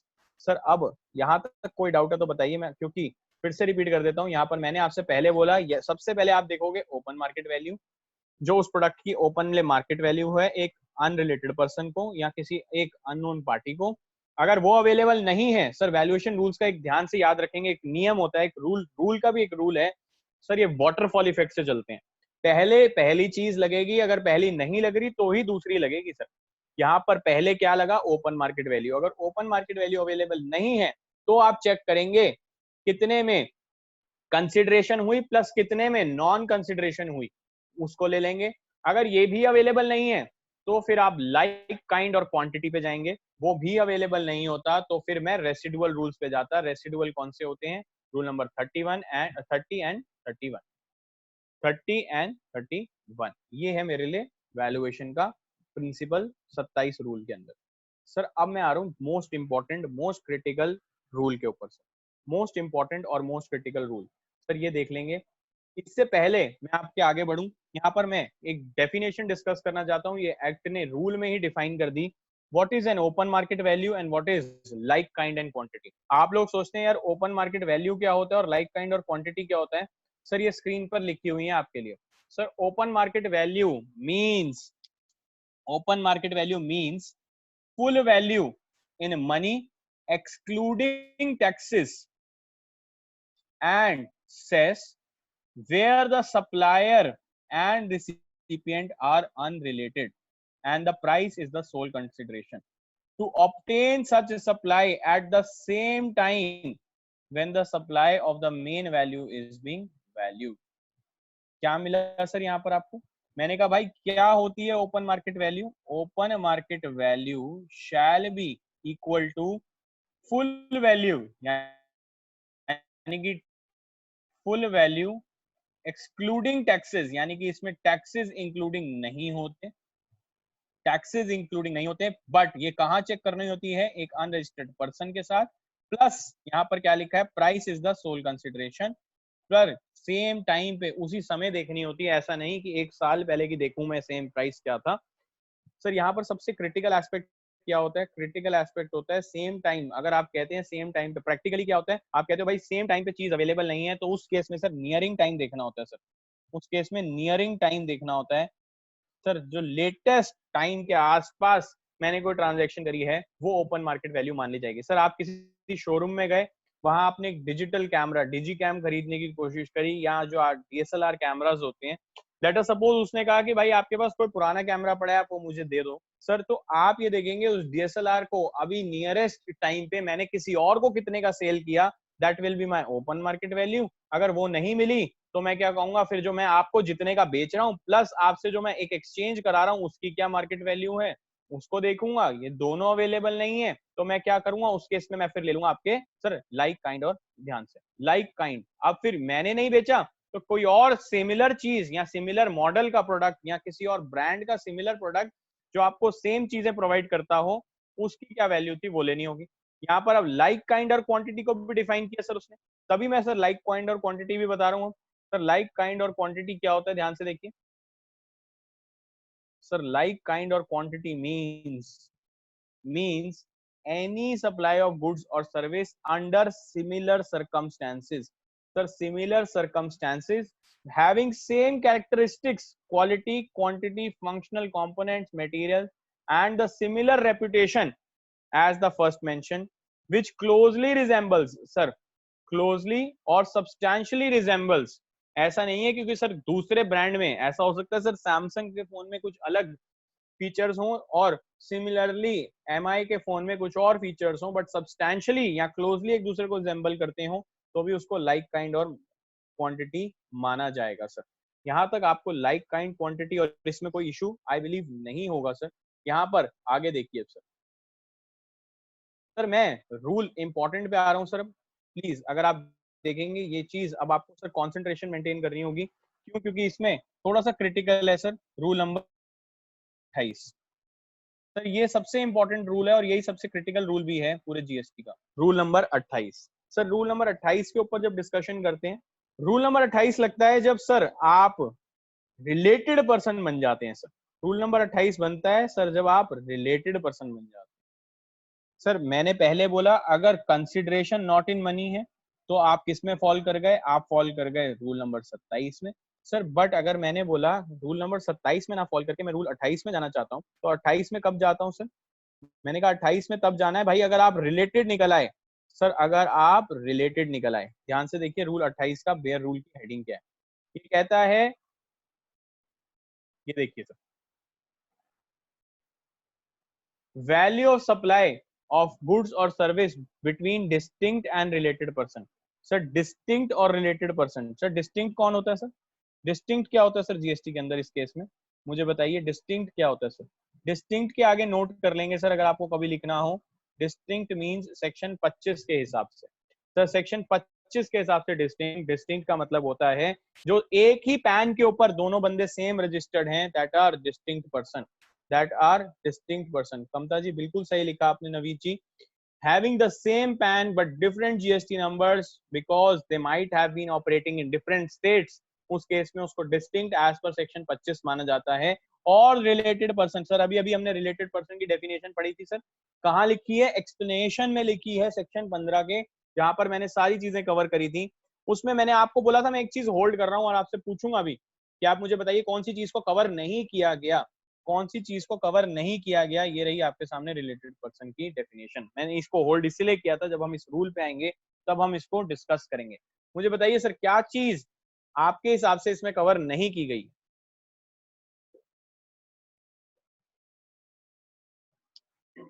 मैं आपके सामने स्क्रीन पर एक एग्जांपल लिख रहा हूं। मैंने कहा भाई मैं एक A लिमिटेड कंपनी है, उसमें एक पर्सन है सपोजिंगली राम, एक पर्सन है राम, या मैं कहता हूँ राम नहीं, अब आप कह रहे हो सुरेश जी यहीं पे हैं, सुरेश जी लिख दो, सुरेश जी हैं, तो वो कहते हैं हमारे भी सबसे फेमस सुरेश जी हैं, तो सुरेश जी का नाम ही रखना होगा, वो कह रहे हैं। सुरेश जी यहाँ ए लिमिटेड में डायरेक्टर हैं। वो कहता है यार ए लिमिटेड भी खोल रखी है इन्होंने, तो हाँ ये ए लिमिटेड में डायरेक्टर है, ठीक है। साथ ही साथ सुरेश जी कहते हैं यार मेरे को एक बिजनेस में मजा नहीं आता, मैं अपना नाम अपनी सीए प्रैक्टिस कैसे छोड़ दूं। उन्होंने कहा यार प्रैक्टिस तो छोड़नी पड़ेगी, तो उन्होंने कहा ठीक है यार मैं एक स्लीपिंग पार्टनर बन जाता हूँ, स्लीपिंग पार्टनर बन जाता हूँ, sleeping partner in a CA firm. एक सीए फर्म में ये स्लीपिंग पार्टनर भी है। मुझे सिंपल इतना बताइए उस कंपनी स्लीपिंग पार्टनर का नाम, फर्म का नाम है स्लीपिंग पार्टनर, जिसमें फर्म का नाम है, लेट अस सपोज ये है Suresh S R partnership company, ठीक है। ये पार्टनरशिप है, एस आर कुछ है, एक पार्टनरशिप फर्म, ये एस आर एक फर्म है, सीए कंपनी, सीए फर्म है, सॉरी। मुझे बताइए क्या ए लिमिटेड और S R partnership firm related है या नहीं। लेट अस सपोज ए लिमिटेड मोबाइल्स बेचती है या लैपटॉप बेचती है, और यहाँ पर इन्हीं की पार्टनरशिप फर्म ने उनसे एक लैपटॉप खरीदा, क्या ए लिमिटेड और पार्टनरशिप फर्म रिलेटेड है या नहीं। कह रहे हो साफ सा एग्जांपल लिख दो सर, मैं फिर से लिख देता हूं। ये सुरेश जी हैं यहाँ पर, ये कॉमन है हमारे लिए यहाँ पे।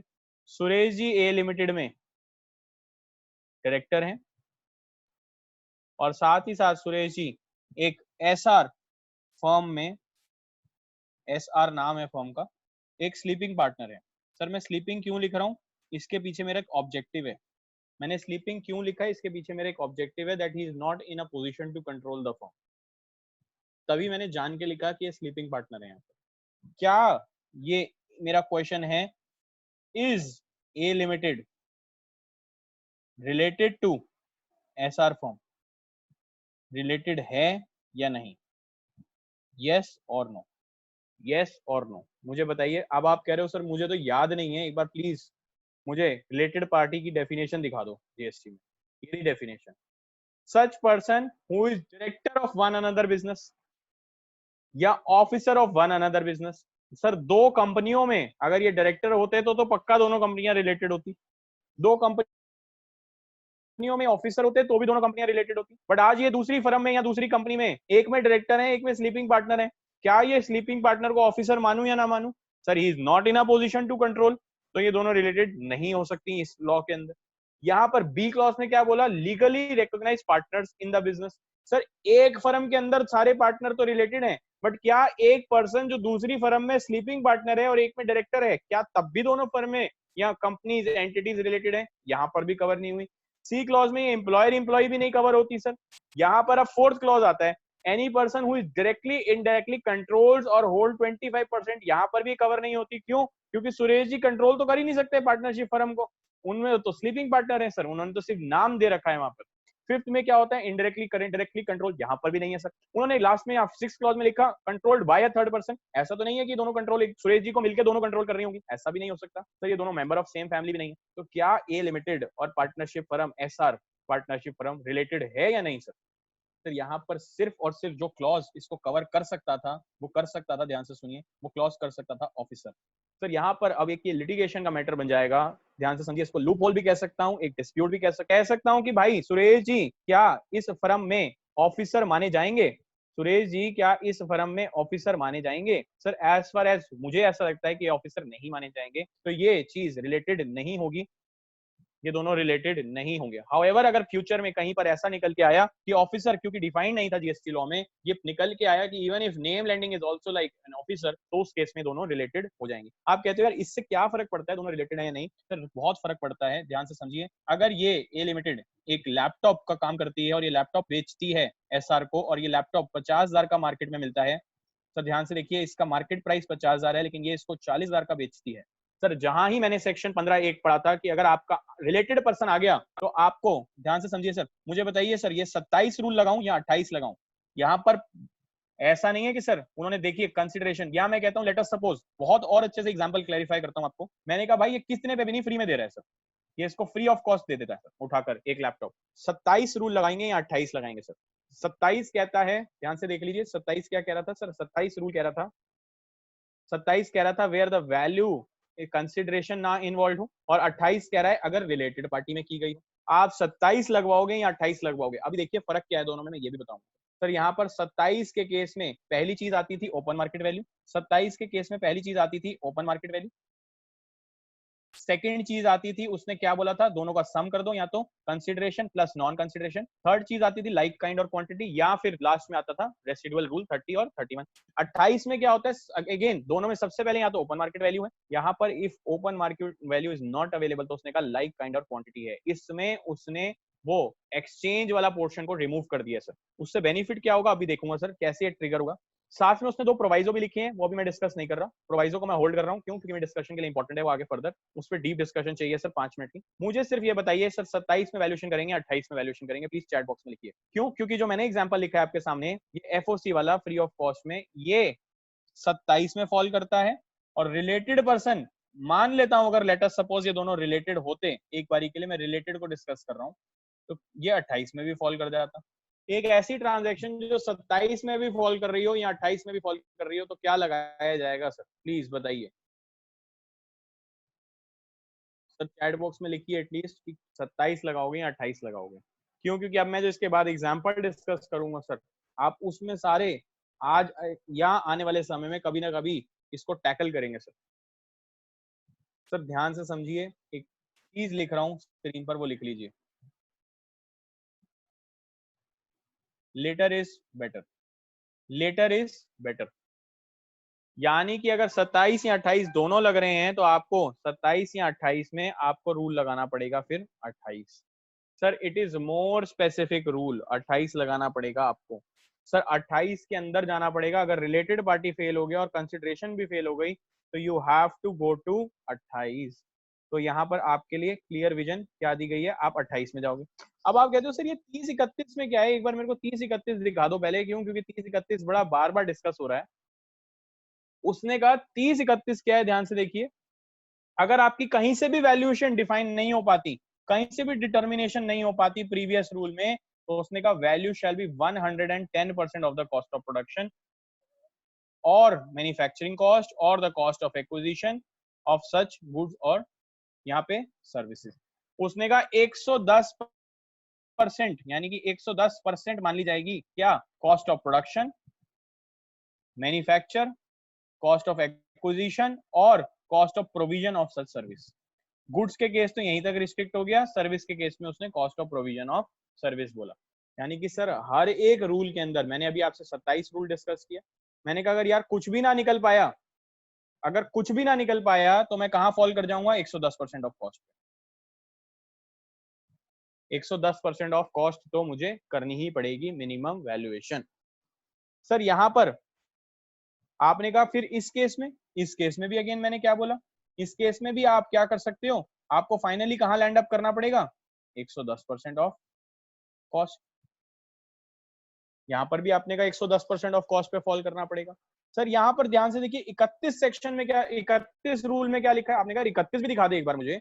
तो सर उसने क्या बोला, वेयर आप 27 से लेकर 30 तक वैल्यूएशन नहीं कर पाए, the same shall be determined using reasonable means consistent with the generally accepted principles or provisions, provided that in case of supply of services the supplier may opt for rule directly। 31 पे आ सकता हूँ 30 से jump करके। Sir मैंने क्या बोला, आप ध्यान से देखिए, मैंने कहा भाई आप कैसे रूल्स लगाओगे, आप रूल लगाओगे 27, 28, 29, 30, 31। हाउएवर सर्विस वाले के पास क्या ऑप्शन है कि वो सीधा 31 पे भी जंप कर सकता है, वो 110% कॉस्ट को इग्नोर करता हुआ जंप भी कर सकता है। सर अब आप ध्यान से समझेंगे, यहाँ पर एस्पेक्ट क्या है जो मैं लिख रहा हूँ, स्क्रीन पर देखेंगे, अब आपको कंफ्यूजन शुरू होगी। सर मैं दो प्रोवाइजो लिखे होते हैं, अभी तक मैंने कहा या तो ओपन मार्केट वैल्यू होगी, नहीं होगी तो लाइक काइंड और क्वांटिटी होगी, वो नहीं होगी तो 110% हो जाएगी। 110 नहीं मिली तो जनरली एक्सेप्टेड हो जाएगी। एक नीचे प्रोवाइजो क्या लिखा है, provided that where the goods, ये सर्विस के लिए नहीं है, goods are intended for further supply as such, यानी कि ट्रेडेड होने हैं, इसमें कोई चेंजेस नहीं होने, बाय द रिसिपिएंट, यानी कि जो रिसिपिएंट है, यानी कि रिलेटेड पार्टी के अंदर जो रिसिपिएंट एंटिटी है उसने एज सच ही उस माल को बेचना है, the value shell at the option of supplier, यानी कि सप्लायर चाहे तो रूल्स को बाईपास करके इस रूल के प्रोवाइजो को भी यूज कर सकता है, यानी कि या तो ये यूज कर लो या सप्लायर के पास एक ऑप्शन है, अगर यही चीजें एज सच बिक जानी हैं उस केस में be the amount equal to 90% of the price charged for supply of like kind quantity by the recipient to his customers, recipient to his customers, recipient to his customers, यानी कि एक unrelated transaction को identify करा उसने। यहाँ पर उसने कहा फिर क्या होगा, देखिए यहाँ पर मैं आपके सामने स्क्रीन पर लिख रहा हूँ, उसने कहा पहले तो आप ओपन मार्केट वैल्यू देख लो, ओपन मार्केट वैल्यू नहीं दिखी तो आपने क्या बोला उस केस में, लाइक काइंड और क्वांटिटी देख लो। आपने कहा भाई ये भी नहीं दिखी तो आपने कहा रूल 30-31 पे चले जाना, नहीं उसमें क्या होता है 110% ऑफ कॉस्ट। लेकिन उसने क्या बोला भाई इस चीज को आप बाईपास करके इग्नोर करके सप्लायर के पास एक ऑप्शन और है, क्या एक ऑप्शन है कि भाई जो रिसिपिएंट है वो एक अपने कस्टमर को ये सामान कितने में बेचता, लेट अस सपोज ये माल 1000 रुपए का बेचता, तो इस 1000 का 90% कर लो और ये वैल्यूएशन मान लो इस सप्लायर की, यानी कि 900 रुपए। सर मेरे को देखना होगा कि वो रिसिपिएंट कितने में एज इट इज उस माल को अनरजिस्टर्ड किसी अनरिलेटेड पार्टी को, सॉरी अनरजिस्टर्ड नहीं अनरिलेटेड को बेचता, उसका 90% कर लो। उस केस में क्या बोला उसने, सर तब उस केस में आपको ऊपर के रूल्स बाईपास करने को मिल जाएंगे। एक और फर्दर प्रोवाइजो दे दिया उसने कहा further provided that where the recipient, यानी कि जिस recipient entity is eligible for a full input tax credit, the value declared in the invoice shall be deemed to be the open market value। Sir अब ये आपको हो गई confusion यहाँ पर, सर कब ओपन मार्केट वैल्यू लेनी है कब नहीं लेनी, कब क्या लेना है, इसको जरा थोड़ा सा समराइज करने की कोशिश करता हूँ, बेटर तरीके से समझ आएगा। सर प्लीज यहाँ पर नोट कर लेंगे सर बेटर है नोट कर लीजिए इसको। However, अगर आपको लगता है कि आपको स्क्रीन की फोटो खींचनी है, आप अपने यहाँ पे फोन की फोटो स्क्रीन की फोटो भी खींच सकते हैं। सर मैंने कहा व्हेन, ध्यान से देखिए मैं एक फ्लो चार्ट सा बना रहा हूं sir, when the supply made between related parties, supply between the related party हुई, यहां पर गवर्नमेंट ने क्या बोला हुआ सर, गवर्नमेंट ने एक चीज और बोली हुई है कि अगर मैं आपको एक चीज दिखा देता हूं, ये देखिए सर, ऐसा ना हो कि ऐसा आपको लगे कि कुछ भी चीज ओरली डिस्कस हो रही है। ये देखिए 32 सब रूल 7, प्लीज मार्क कर लेंगे, वेरी इंपॉर्टेंट, 32 सब रूल 7, 32 सब रूल 7।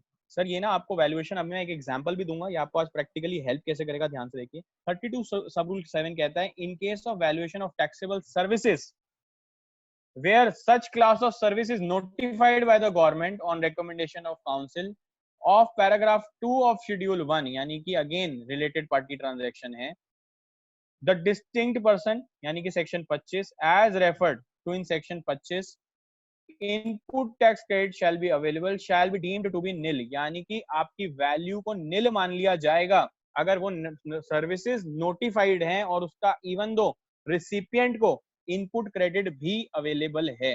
सर अगर कोई सर्विस गवर्नमेंट ने नोटिफाई करी between distinct person without any consideration and ITC is available, उसको नील मान लिया जाएगा। अब आप ये देखिए मैं आपके सामने इसको समराइज कर रहा हूं। सर मैंने कहा एज पर 32(7), ये देखिए एज पर 32 सब रूल 7, मैंने कहा अगर कोई नोटिफाइड, सर ये प्लीज नोट कर लेंगे, ये सबसे इंपॉर्टेंट है, नोटिफाइड सर्विस है प्लस, ये देखिए नोटिफाइड सर्विस है plus it is between related party और डिस्टिंक्ट एंटिटीज, जो मैं कहता हूं as per section 25, under section 25 plus इसमें कंसिडरेशन नहीं है, ठीक है, प्लस इसमें आईटीसी अवेलेबल है रिसिपिएंट को, आईटीसी अवेलेबल है। अगर ये चीज है, यस सर ये समरी चार्ट है पूरा, लिख लेंगे। अगर ये है तो आपकी वैल्यू मान ली जाएगी नील। ये कैसे बोला सर मैंने? ये बोला मैंने रूल 32 सब रूल 7 के हिसाब से। मैंने ये बोला रूल 32 सब रूल 7 के हिसाब से। सर ये सारे रूल्स का निचोड़ है सर रिलेटेड पार्टी का, प्लीज ये लिख देंगे। अब आप कहते हैं अगर यस हुआ तो ठीक, अगर let us suppose this is no, ऐसा नहीं हुआ, अगर ये चीज नहीं है, उस केस में क्या होगा? उस केस में आपको क्या चेक करना है? वेदर, ध्यान से देखिए मैंने आपको क्या बोला था, एज इज वो रिसिपिएंट सामान बेच रहा है टू अनरिलेटेड पर्सन, वो बेच रहा है अगर उस केस में, और मैंने सर ऑप्शन दिया था ना फर्स्ट प्रोवाइजो, मैं यहाँ पे लीगल सर बेयर वो भी लिखता जाऊंगा, लीगल रेफरेंसेस। मैंने आपके साथ फर्स्ट प्रोवाइजो डिस्कस किया था, उसमें ऑप्शन था सप्लायर के पास क्या कि भाई वो 90% ऑफ द वैल्यू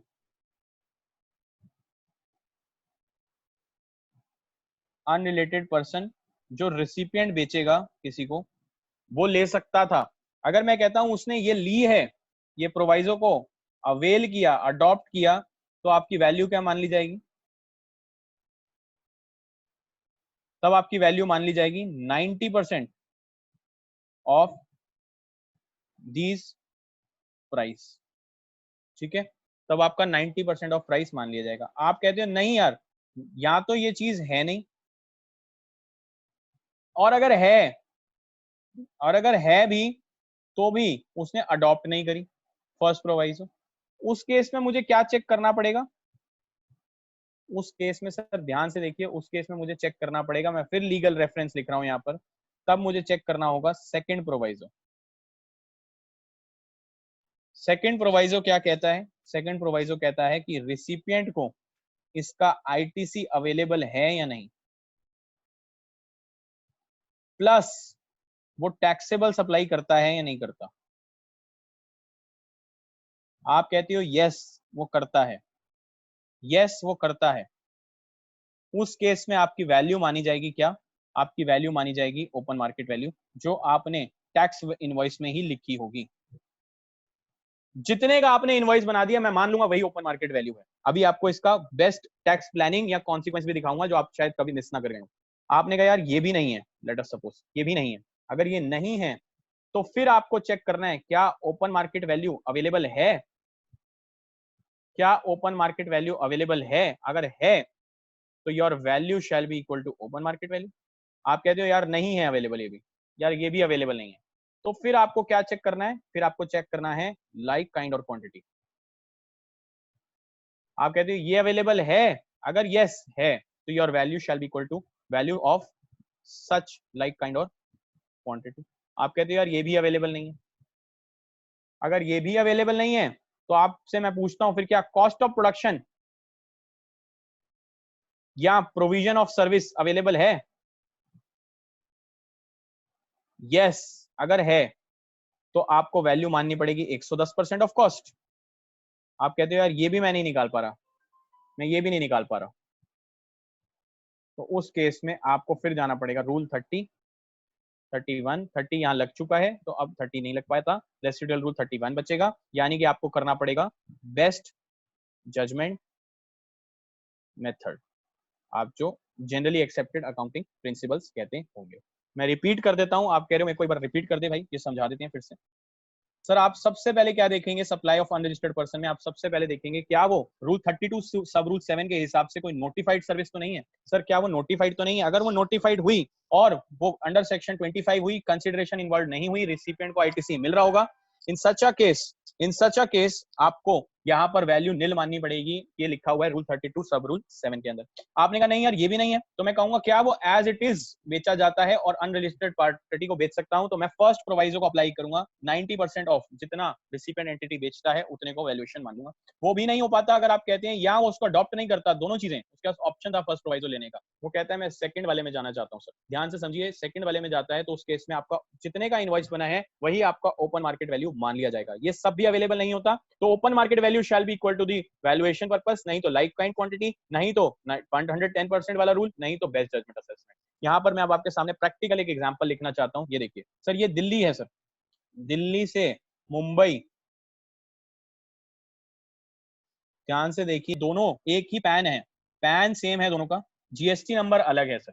मशीनरी की, प्लांट एंड मशीनरी की बुक वैल्यू यहाँ पर आ रही है 10 करोड़ रुपए, जीएसटी है इस पे 18%, यानी कि 1.8 करोड़ रुपीस। मुझे ये बताइए क्या ये प्लांट एंड मशीनरी जब दिल्ली से मूव होगी मुंबई, ठीक है, इस पे जीएसटी लगेगा और कितनी वैल्यूएशन पे लगेगा, क्या होगा सर? मैं मान के चलता हूँ यहाँ पर बुक वैल्यू तो 10 करोड़ थी सर, यहाँ पर इसने टैक्स वैल्यू, टैक्सेबल इनवॉइस, जो इनवॉइस वैल्यू बनाई, इनवॉइस बनाया इसने सिर्फ और सिर्फ 10 लाख रुपए का इनवॉइस बनाया इसने 10 लाख रुपए का, जिसपे सिर्फ टैक्स हुआ 1.8 लाख रुपीस। देखिए सर, मुझे बताइए सर, ये सबसे इंपॉर्टेंट चीज है आज की डिस्कशन की, क्या वैल्यूएशन के लिए इस डिस्कशन में इसकी वैल्यू 10 करोड़ मानी जाएगी या 10 lakh? Open market value 10 crore है सर। इसमें वैल्यूएशन रूल्स अभी हमने डिस्कस किए रिलेटेड पार्टी के, मैंने पूरा क्रक्स बनाने की कोशिश की। मुझे बताइए 10 करोड़ या 10 lakh, what will be the value sir? Please बता दीजिए सर। 10 करोड़। करमवीर जी आपको 10 नहीं लिखना, 10 लाख या 10 करोड़ लिखना पड़ेगा सर? 10 करोड़। अच्छा सर, मैं आज आपको बहुत इंपॉर्टेंट चीज बता रहा हूँ ये वाली। करमवीर जी 10 लाख लिख रहे हैं सर, 10 सेकंड और रुकूंगा, कुछ और आंसर्स की वेट कर रहा हूँ। 10 करोड़ या 10 lakh sir? Very good sir Vikas ji, अब आप सर थोड़ा सा इसको लॉ को इंटरप्रेट करने लगे हैं सब सही से इस केस में। प्रवीण जी बिल्कुल सही, मैं सेकंड प्रोवाइजो लगाने की कोशिश करूंगा सर, मैं सेकंड प्रोवाइजो लगाने की कोशिश करूंगा।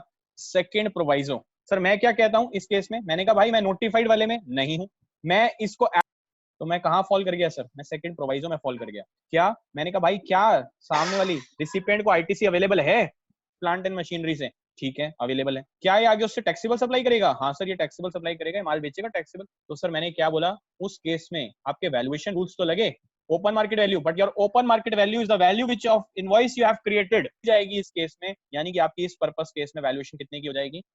Valuation will be of 10 lakh rupees. Sir अब आपके दिमाग हिल गया सर, दिमाग चकरा गया कि भाई ये तो टैक्स प्लानिंग हो गई, ये तो गवर्नमेंट का लॉस हो गया टैक्स का। सर कहां से लॉस हो गया सर? यहाँ आप इधर सप्लायर एंटिटी टैक्स देती थी, एक इनपुट क्रेडिट ले लेती, तो उसमें से कहां गवर्नमेंट को रेवेन्यू मिलने वाला था सर? उस केस में उन्होंने ये बोला कि सामने वाले अगर रिलेटेड हैं, रिसिपिएंट को इनपुट टैक्स क्रेडिट मिल रहा है, रिसिपिएंट टैक्सेबल सप्लाई कर रहा है, तो जितने का आप इनवॉइस बना दोगे वही ओपन मार्केट वैल्यू मान ली जाएगी, तो valuation can not be challenge. Bill बनेगा उतने का ही आपका टैक्स लगेगा। सर ये एक बहुत इंपॉर्टेंट मुद्दा होता है जब भी हम एज अ कंसल्टेंट देखते हैं कि ऐसे कोई plant and machinery heavy plant shift कर रहा होता है, कोई हैवी प्लांट एंड मशीनरी इधर से उधर पूरा प्लांट शिफ्ट हो रहा होता है, तो हम उसको कहते हैं भाई हाँ यार मेरे पास ना 2 लाख रुपए का इनपुट टैक्स क्रेडिट पड़ा है, तो हम कहते हैं उसके हिसाब से यार उतने की वैल्यूएशन कर ले, और 10 लाख रुपए का मान ले वैल्यू हो गई तो 1,80,000 ही टैक्स बनेगा। यहाँ तेरे पास इनपुट पड़ा हुआ है, तेरे को कोई टैक्स पे जमा करना नहीं पड़ेगा, यहाँ वाला टैक्सेबल सप्लाई करता जाएगा। सर इस पूरी ट्रांजैक्शन में आपके मैंने वर्किंग कैपिटल बचा ली सर, यहाँ आपको वैल्यूएशन इस केस में करने को मौका मिलेगा। सर यहाँ पर आपको सिर्फ एक चीज और लिख रहा हूँ, उसको नोट कर लीजिए, आपको सिर्फ और सिर्फ सेक्शन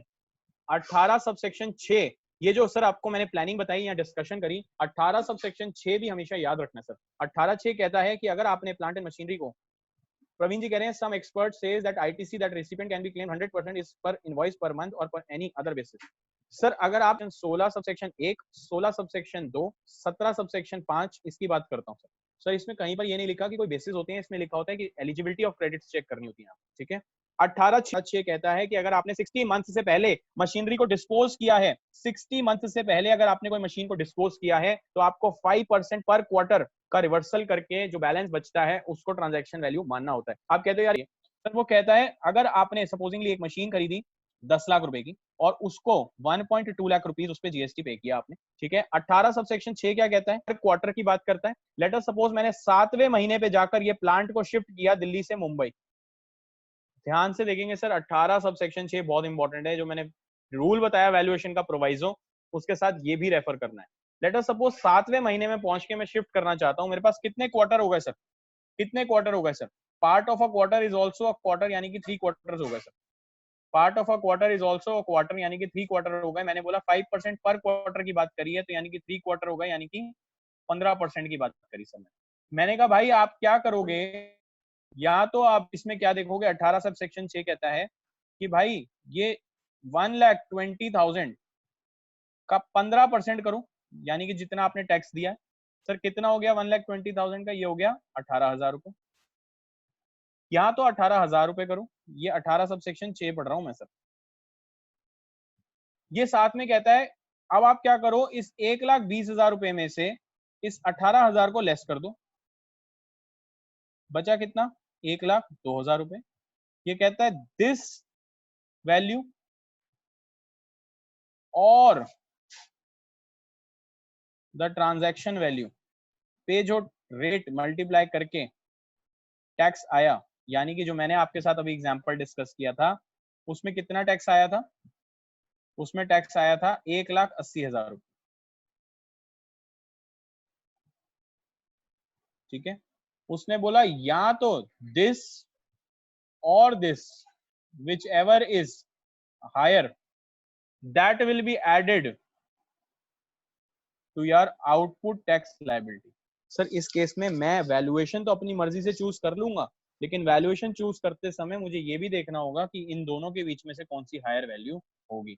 यहाँ पर पर्टिकुलरली मुझे एक चीज देखनी है सर। आपने कहा यार मैं ना अपनी मर्जी से कोई भी ट्रांजैक्शन वैल्यू ले लेता हूँ, क्यों? क्योंकि रिलेटेड पार्टी है, प्रोवाइजो लगा देता हूँ।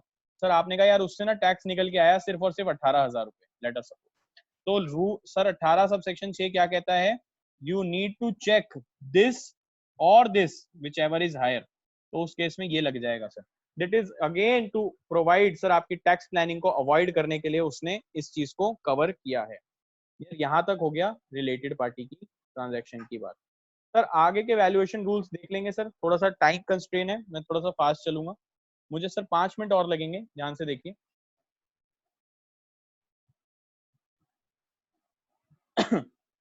29 रूल मेरा लगता है सर प्रिंसिपल और एजेंट के ऊपर। सर प्रिंसिपल एजेंट में वो क्या कहता है? ये कहता है प्रिंसिपल एजेंट में या तो आप ओपन मार्केट वैल्यू ले लो, और आपके पास एक ऑप्शन है क्या कि आप 90% ऑफ सिमिलरली अनरजिस्टर्ड पर्सन को जो एक एजेंट बेचता उतने का जो प्राइस होता वो ले लीजिए। ठीक है, अगर ये डिटरमिन नहीं हो पा रहा तो अगेन आपको 110% वाले पे जाना पड़ेगा, 30 और 31 in that order. Sir again अब आप ध्यान से समझ लीजिए, ये वैल्यूएशन ऑफ प्रिंसिपल एजेंट की जब मैं बात करता हूँ, मैं फिर से सर थियोरेटिकल बात नहीं करूंगा, ये गुड्स की बात करता है, ये सर्विस की बात नहीं करता। यहाँ पर सर्विसेज कवर्ड नहीं है, प्लीज अगेन समझ लीजिए, गुड्स पे ही लगता है, सर्विस पे नहीं लगता रूल 29। ठीक है, 30 रूल मैंने डिस्कस कर लिया था सर, 31 डिस्कस कर लिया था। यहाँ पर ये कुछ स्पेसिफिक रूल्स हैं सर, ये लगते हैं लॉटरी बेटिंग गैम्बलिंग पे। ये कहता है लॉटरी बेटिंग गैम्बलिंग है तो इसकी वैल्यूएशन होगी 100/128 या 100/118 के केस में। अगर ये स्टेट रन लॉटरी है या आपकी स्टेट ऑर्गेनाइज लॉटरी है उसके ऊपर डिपेंड करेगा। सिमिलरली ये कहता है रेस क्लब हॉर्स रेसिंग की 110% मानी जाएगी। यहाँ पे क्लियरली अब आप देखिए हमारे पास पर्टिकुलरली प्रैक्टिकली रूल 32 बहुत इंपॉर्टेंट होता है। रूल 32 ये कहता है फॉरेन करेंसी एक्सचेंज वाले में कैसे वैल्यूएशन होगी। सर इसके लिए यहाँ लिखा हुआ है कि यहाँ पर आपको वैल्यू माननी होगी बाइंग और सेलिंग रेट, बाइंग या सेलिंग रेट और आरबीआई के रेट का डिफरेंस, उसका वैल्यूएशन होगा। अगर ये नहीं कर पाए तो आपके पास एक और ऑप्शन होता है सर। ऑप्शन क्या होता है? आप या तो 1% कर लीजिए, ये सारा सर एक स्लैब बना होता है, इसको कर सकते हैं। सर थोड़ा सा फास्ट चल रहा हूँ, क्यों? क्योंकि ये रीडेबल है, इसमें कुछ टेक्निकल नहीं है। एयर ट्रैवल के केस में उसने क्या बोला? 5% या 10%, 5% ऑफ बेसिक फेयर या 10% ऑफ बेसिक फेयर। अगर डोमेस्टिक है तो 5%, इंटरनेशनल है तो 10%। लाइफ इंश्योरेंस पॉलिसी के केस में उसने 3 स्लैब दिए यहाँ पर। अगर आपकी कितना आपको इंटीमेट किया गया है कि इन्वेस्टमेंट हो रहा है नहीं हो रहा, उसके हिसाब से डिसाइड होता है। फिर यहाँ पर सबसे इंपॉर्टेंट जो है, जो मुझे डिस्कस करना है, जिसमें मैं जंप करना चाह रहा हूँ, वो होता है second hand goods dealer. Please इसको सुन लेंगे सर 2 मिनट, ये बहुत इंपॉर्टेंट है सर। ये 32 सब रूल 5 हो गया यहाँ पर, मेरे लिए ध्यान से सुनिए। 32 सब रूल 5 डिस्कस कर रहा हूँ, 32 सब रूल 5 डिस्कस कर रहा हूँ। ये क्या बोलता है? Where the taxable supplies provided by person dealing in buying and selling of second hand goods. Second hand किसी चीज का मैं बिजनेस करता हूँ, सेकंड हैंड चीजें बेचता हूँ, उस केस में मुझे 32 सब रूल 5 में जाना होता है। उसकी कंडीशन क्या है, ध्यान से सुनिए। ये कहता है there should be only minor processing.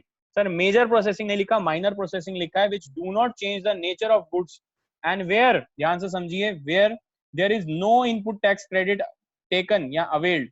Sir अगर इनपुट टैक्स क्रेडिट अवेल नहीं किया गया, where no input tax credit has been availed, तो वैल्यू क्या मानी जाएगी, ध्यान से सुनिए, वैल्यू मानी जाएगी difference of buying and selling price, and if such is negative it should be ignored. आप कह रहे हो समझ नहीं आया, एक बार बता दे भाई। तो ध्यान से देखिए, आप सेकंड हैंड गाड़ियों का धंधा करते हैं, ध्यान से समझिए मैं क्या बोल रहा हूँ। आप सेकंड हैंड गाड़ियों का धंधा करते हैं, आप धंधे में सेकंड हैंड गाड़ी नहीं बेच रहे। फिर से रिपीट कर रहा हूँ, आप सेकंड हैंड कार्स का बिजनेस करते हैं, आप बिजनेस के अंदर सेकंड हैंड गाड़ी नहीं बेच रहे हैं। When you are a dealer of second hand cars, आपको सेलिंग प्राइस, यानी कि लेट अस सपोज आपने गाड़ी खरीदी सेकंड हैंड, आप डीलर हैं उसके, आपने उसको 1 लाख रुपए में बेचा, और आपने ये बाय की थी कितने में, आपने बाय करी थी ये 80,000 रुपए में। आपने इसमें ना बाय करते हुए कोई इनपुट टैक्स क्रेडिट लिया ना कुछ लिया, आपने इसमें माइनर प्रोसेसिंग, आपने स्क्रैचेस लगे हुए थे, डेंट पड़े हुए थे, वो सब ठीक कराया और आपने इसको 1 लाख रुपए का बेच दिया। Your value shall B 20,000 rupees only. Sir इसमें क्या होता है, आगे वाला भी इनपुट नहीं लेगा, आप भी इनपुट नहीं लोगे, इसमें आईटीसी अवेलेबल नहीं होता। सर इसमें माइनर प्रोसेसिंग होनी चाहिए, मेजर प्रोसेसिंग नहीं होनी चाहिए। पता लगे आपने गाड़ी को चेंज करके मॉडिफाई करके ट्रक बना दिया, माइनर प्रोसेसिंग होनी चाहिए, do not change the nature of goods. उसमें 20,000 ही वैल्यूएशन मानी जाएगी और वैल्यू सिर्फ 20,000 रुपीज के ऊपर ही टैक्स लगेगा। ये सिर्फ इसी में नहीं, आप सेकंड हैंड मोबाइल का बिजनेस करते हैं, सेकंड हैंड लैपटॉप का बिजनेस करते हैं, किसी भी चीज का सेकंड हैंड का काम करते हैं तो ये होगा। अब आप कहते हैं यार नहीं मैंने अपने बिजनेस में सेकंड हैंड गाड़ी बेची, तो सर मैं अपना कोई बिजनेस करता हूँ उसमें मैंने गाड़ी ले रखी है, वो सेकंड हैंड में बेची, सर उसके लिए 25 जनवरी 2018 से 25 जनवरी 2018 से गवर्नमेंट ने रूल किया था, ओनली फॉर कार्स बोल रहा हूँ सर, प्लीज लिख लीजिए, only for cars. Sir only for cars, अगर आप सेकंड हैंड गाड़ी बेचते हैं अपने बिजनेस के अंदर भी, मतलब आप बिजनेस नहीं करते उसका, तब भी अगर आप सेकंड हैंड गाड़ी बेचते हैं तो भी आपकी मार्जिन स्कीम आपको मिलेगी। यानी कि सर आपको उस केस में क्या चेक करना है, आपको इसके opening depreciated income tax value check करनी है। इनकम टैक्स के हिसाब से ओपनिंग में क्या डेप्रिशिएटेड वैल्यू आएगी, ओपनिंग वैल्यू लेकर उसका जो सेलिंग प्राइस होगा, अगर जो भी डिफरेंस होगा उसके ऊपर जीएसटी पे करोगे। अगर ये डिफरेंस नेगेटिव होगा तो कोई जीएसटी पे नहीं होगा। सर यहाँ तक ये इंपॉर्टेंट रूल था, ध्यान से समझिए। आगे वाउचर कूपन की बात की गई है। वाउचर कूपन के केस में value shall be equal to the money value, उसको कन्वर्ट किया जाएगा, कितने का वो वाउचर रिडीम हो रहा है उतने का ही उसको ट्रीट किया जाएगा।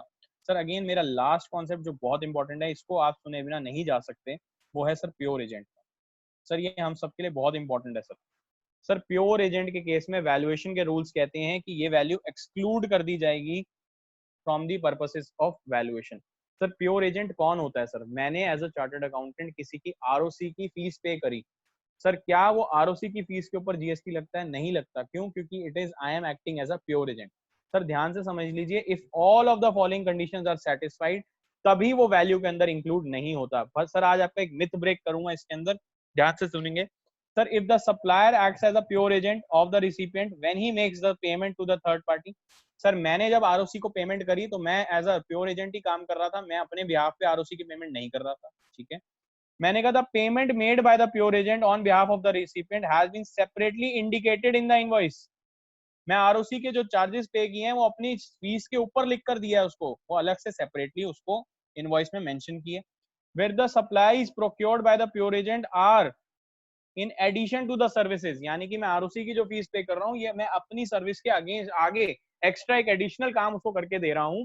सर इस केस में उसने क्या बोला, लॉ ने बोला प्योर एजेंट होता कौन है? पहले तो ये देखिए, सर प्योर एजेंट कौन होता है? जिसके पास एक कॉन्ट्रैक्ट होता है कि मैं आपके बिहाफ पे ये काम करूंगा, ये एक्सपेंडिचर इंकर करूंगा, मैं ये टाइटल इसका कोई भी यहाँ बेनिफिट होल्ड नहीं करता, इसका जो भी मैंने आरओसी की फीस पे करी वो मैंने अपनी नहीं करी, आपकी करी है। साथ में मैंने क्या बोला, मैंने इसको खुद के इंटरेस्ट के लिए यूज नहीं किया। सर मैंने इसको खुद के लिए यूज नहीं किया, मैंने इसको आपके लिए प्रोक्योर किया है, आप ही के लिए किया है तो आपका हो गया। और मैंने आरओसी के सिर्फ एक्चुअल चार्जेस आपसे रिकवर किए हैं, मैंने अदर देन दैट, फिर से रिपीट कर रहा हूं, मैंने उसके एडिशनल आपसे आरओसी के ऊपर कुछ नहीं लिया, वो अपनी फीस ली है, वो सेपरेटली इंडिकेट करी है। यहाँ पर मैं जो आपसे क्वेश्चन पूछना चाहता हूँ, ध्यान से समझिए। हम एक ऑडिट करने जाते हैं मुंबई, मैं एक मुंबई ऑडिट करने जाता हूँ, सर मैं होटल के अंदर रुकता हूँ, इस होटल के मैं 1 लाख रुपए ऑडिट की फीस चार्ज करता हूँ, उस पर 18,000 रुपए जीएसटी होता है 18% के हिसाब से। इस होटल के लिए मैंने 20,000 रुपए की रीइंबर्समेंट ली, इस होटल की मैंने 20,000 रुपए की रीइंबर्समेंट ली। क्या मुझे उस 20,000 रुपए के ऊपर जीएसटी लगाना है? यस और नो? क्या मुझे 20,000 रुपए के ऊपर जीएसटी लगाना है? यस और नो? ये मेरे लिए एक इंपॉर्टेंट क्वेश्चन है, प्लीज मुझे बताइए। यस और नो सर, जल्दी बताइए सर, तभी कंक्लूड कर पाएंगे सर। अजय जी कह रहे हैं यस। सर क्यों यस? क्यों? मैं इसमें प्योर एजेंट नहीं हूं। मैंने ये आपके बिहाफ पे रूम लिया या क्या हुआ सर? इस 20,000 पे टैक्स लगेगा या नहीं लगेगा? अगर आपने कहा मैं प्योर एजेंट बन गया इस केस में, तो 20,000 रुपए shall be excluded from the valuation of this audit fees. Sir please respond करिए जल्दी से, यस और नो। ये तो मेरे लिए सर प्रैक्टिकल एग्जांपल है बिल्कुल।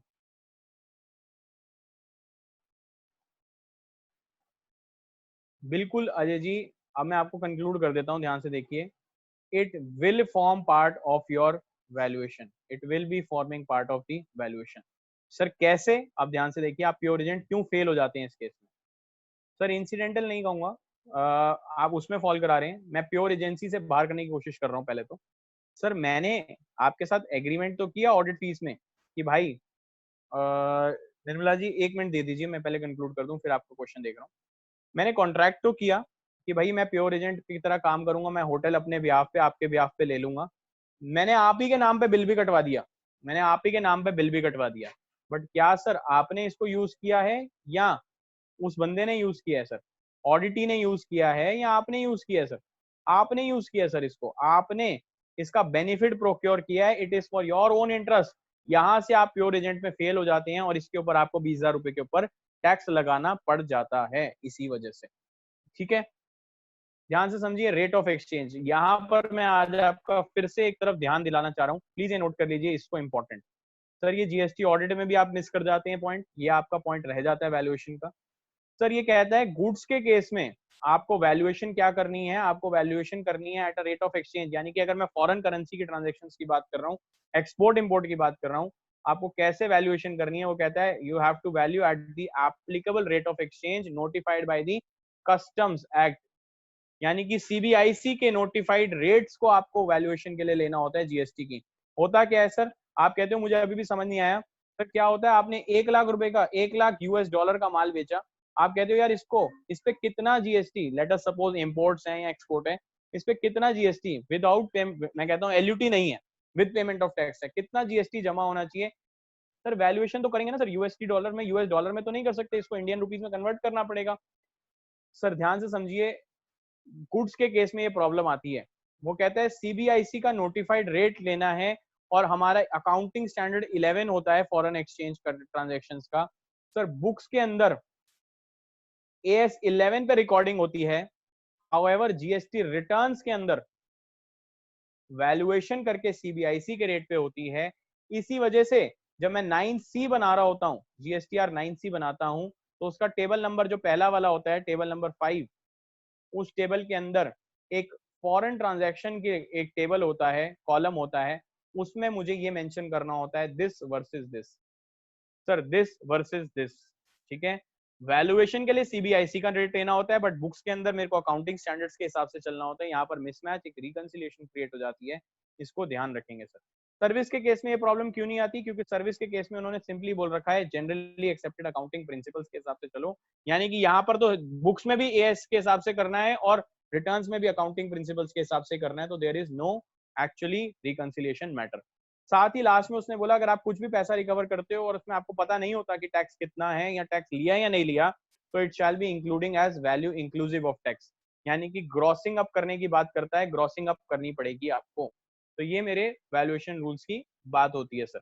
अब सर यहाँ तक वैल्यूएशन रूल्स तो डिस्कस हो जाते हैं, हाउएवर थोड़ा सा मुझे पता है मैं लास्ट में थोड़ा सा फास्ट चला हूँ सर, पर फिर भी अगर आप लोगों को कोई डाउट आता है तो सर प्लीज आप feel free to contact me sir. आप लोग एक कॉन्टैक्ट नंबर नोट कर लीजिए, my contact number is 8447137367।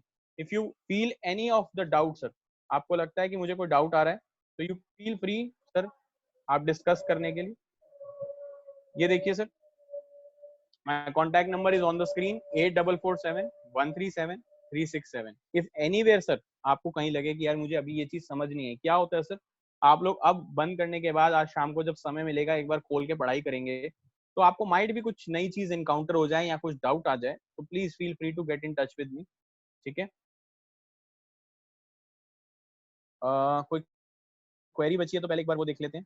Nirmala ji ने कहा था air travel agent filed GST 1 showing the ticket amount as exempt turnover and the commission as taxable turnover. In order to find 9990 threshold will be included. समझिए बात को, exempt में अगर दिखा दिया does not mean the difference। Nirmala ji, अगर आपने दिखा दिया और गलत भी, सर वो exempt थी या नहीं थी, मैंने आपको क्या बोला, यहाँ पर 5% या 10% आपको वैल्यू माननी थी। आपने कहा कि भैया टिकट के अमाउंट को मैंने exempt में दिखा दिया, टिकट अमाउंट तो प्योर एजेंट है, टिकट अमाउंट प्योर एजेंट है, वो वैल्यूएशन में इंक्लूड होना नहीं चाहिए था। तो उसके लिए मेरे को ये भी तो चेक करना पड़ेगा कि क्या लॉ मेरे को ये प्रोवाइड करता है या नहीं करता। Sir my mobile number is, मैं लिख देता हूँ 8447137367, चैट बॉक्स में लिख दिया है sir.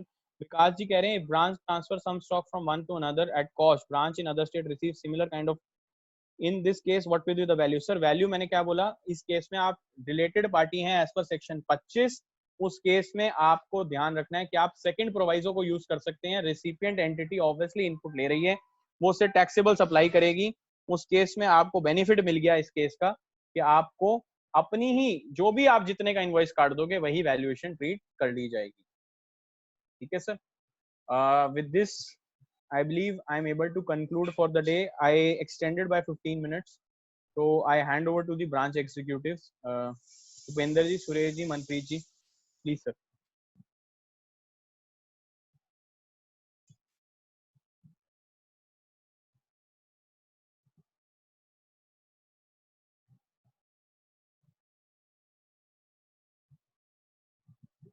So Bhupender ji, Manpreet ji, Suresh ji.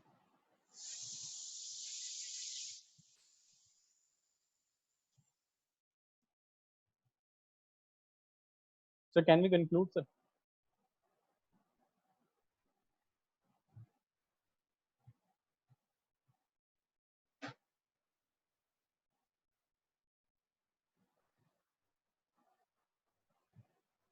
I believe Manpreet ji, Bhupendra ji शायद अभी कॉल ले रहे हैं या सर अभी कर रहे हैं। Thank you so much. मेरे हिसाब से वैल्यूएशन एक अनटच ग्रे एरिया रहता है हमेशा।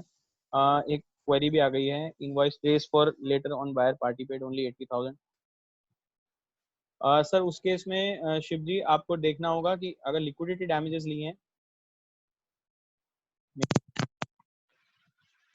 लिक्विडिटी डैमेजेस लिए हैं, तो उस केस में आपको यहाँ पर ध्यान रखना होगा कि लिक्विडिटी डैमेजेस के केस में मैंने बोला वो वैल्यूएशन का पार्ट तो बनेगा, लेकिन हाउएवर उसका टाइम ऑफ सप्लाई तब होता है जब वो रिसीव हो जाता है। ठीक है, thank you so much for the wonderful session. आपको मनप्रीत जी लिख रहे हैं कि मेरा माइक नहीं चल रहा, तो मनप्रीत जी के बिहाफ पे मैं बोल देता हूँ, Manpreet ji thank you so much to the whole Panipat team members, the executive members, the branch, the members who actually joined. Thank you so much for joining and thank you for giving your valuable time. Have a wonderful day ahead. Thank you so much, sir. Thank you. Thank you.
Hello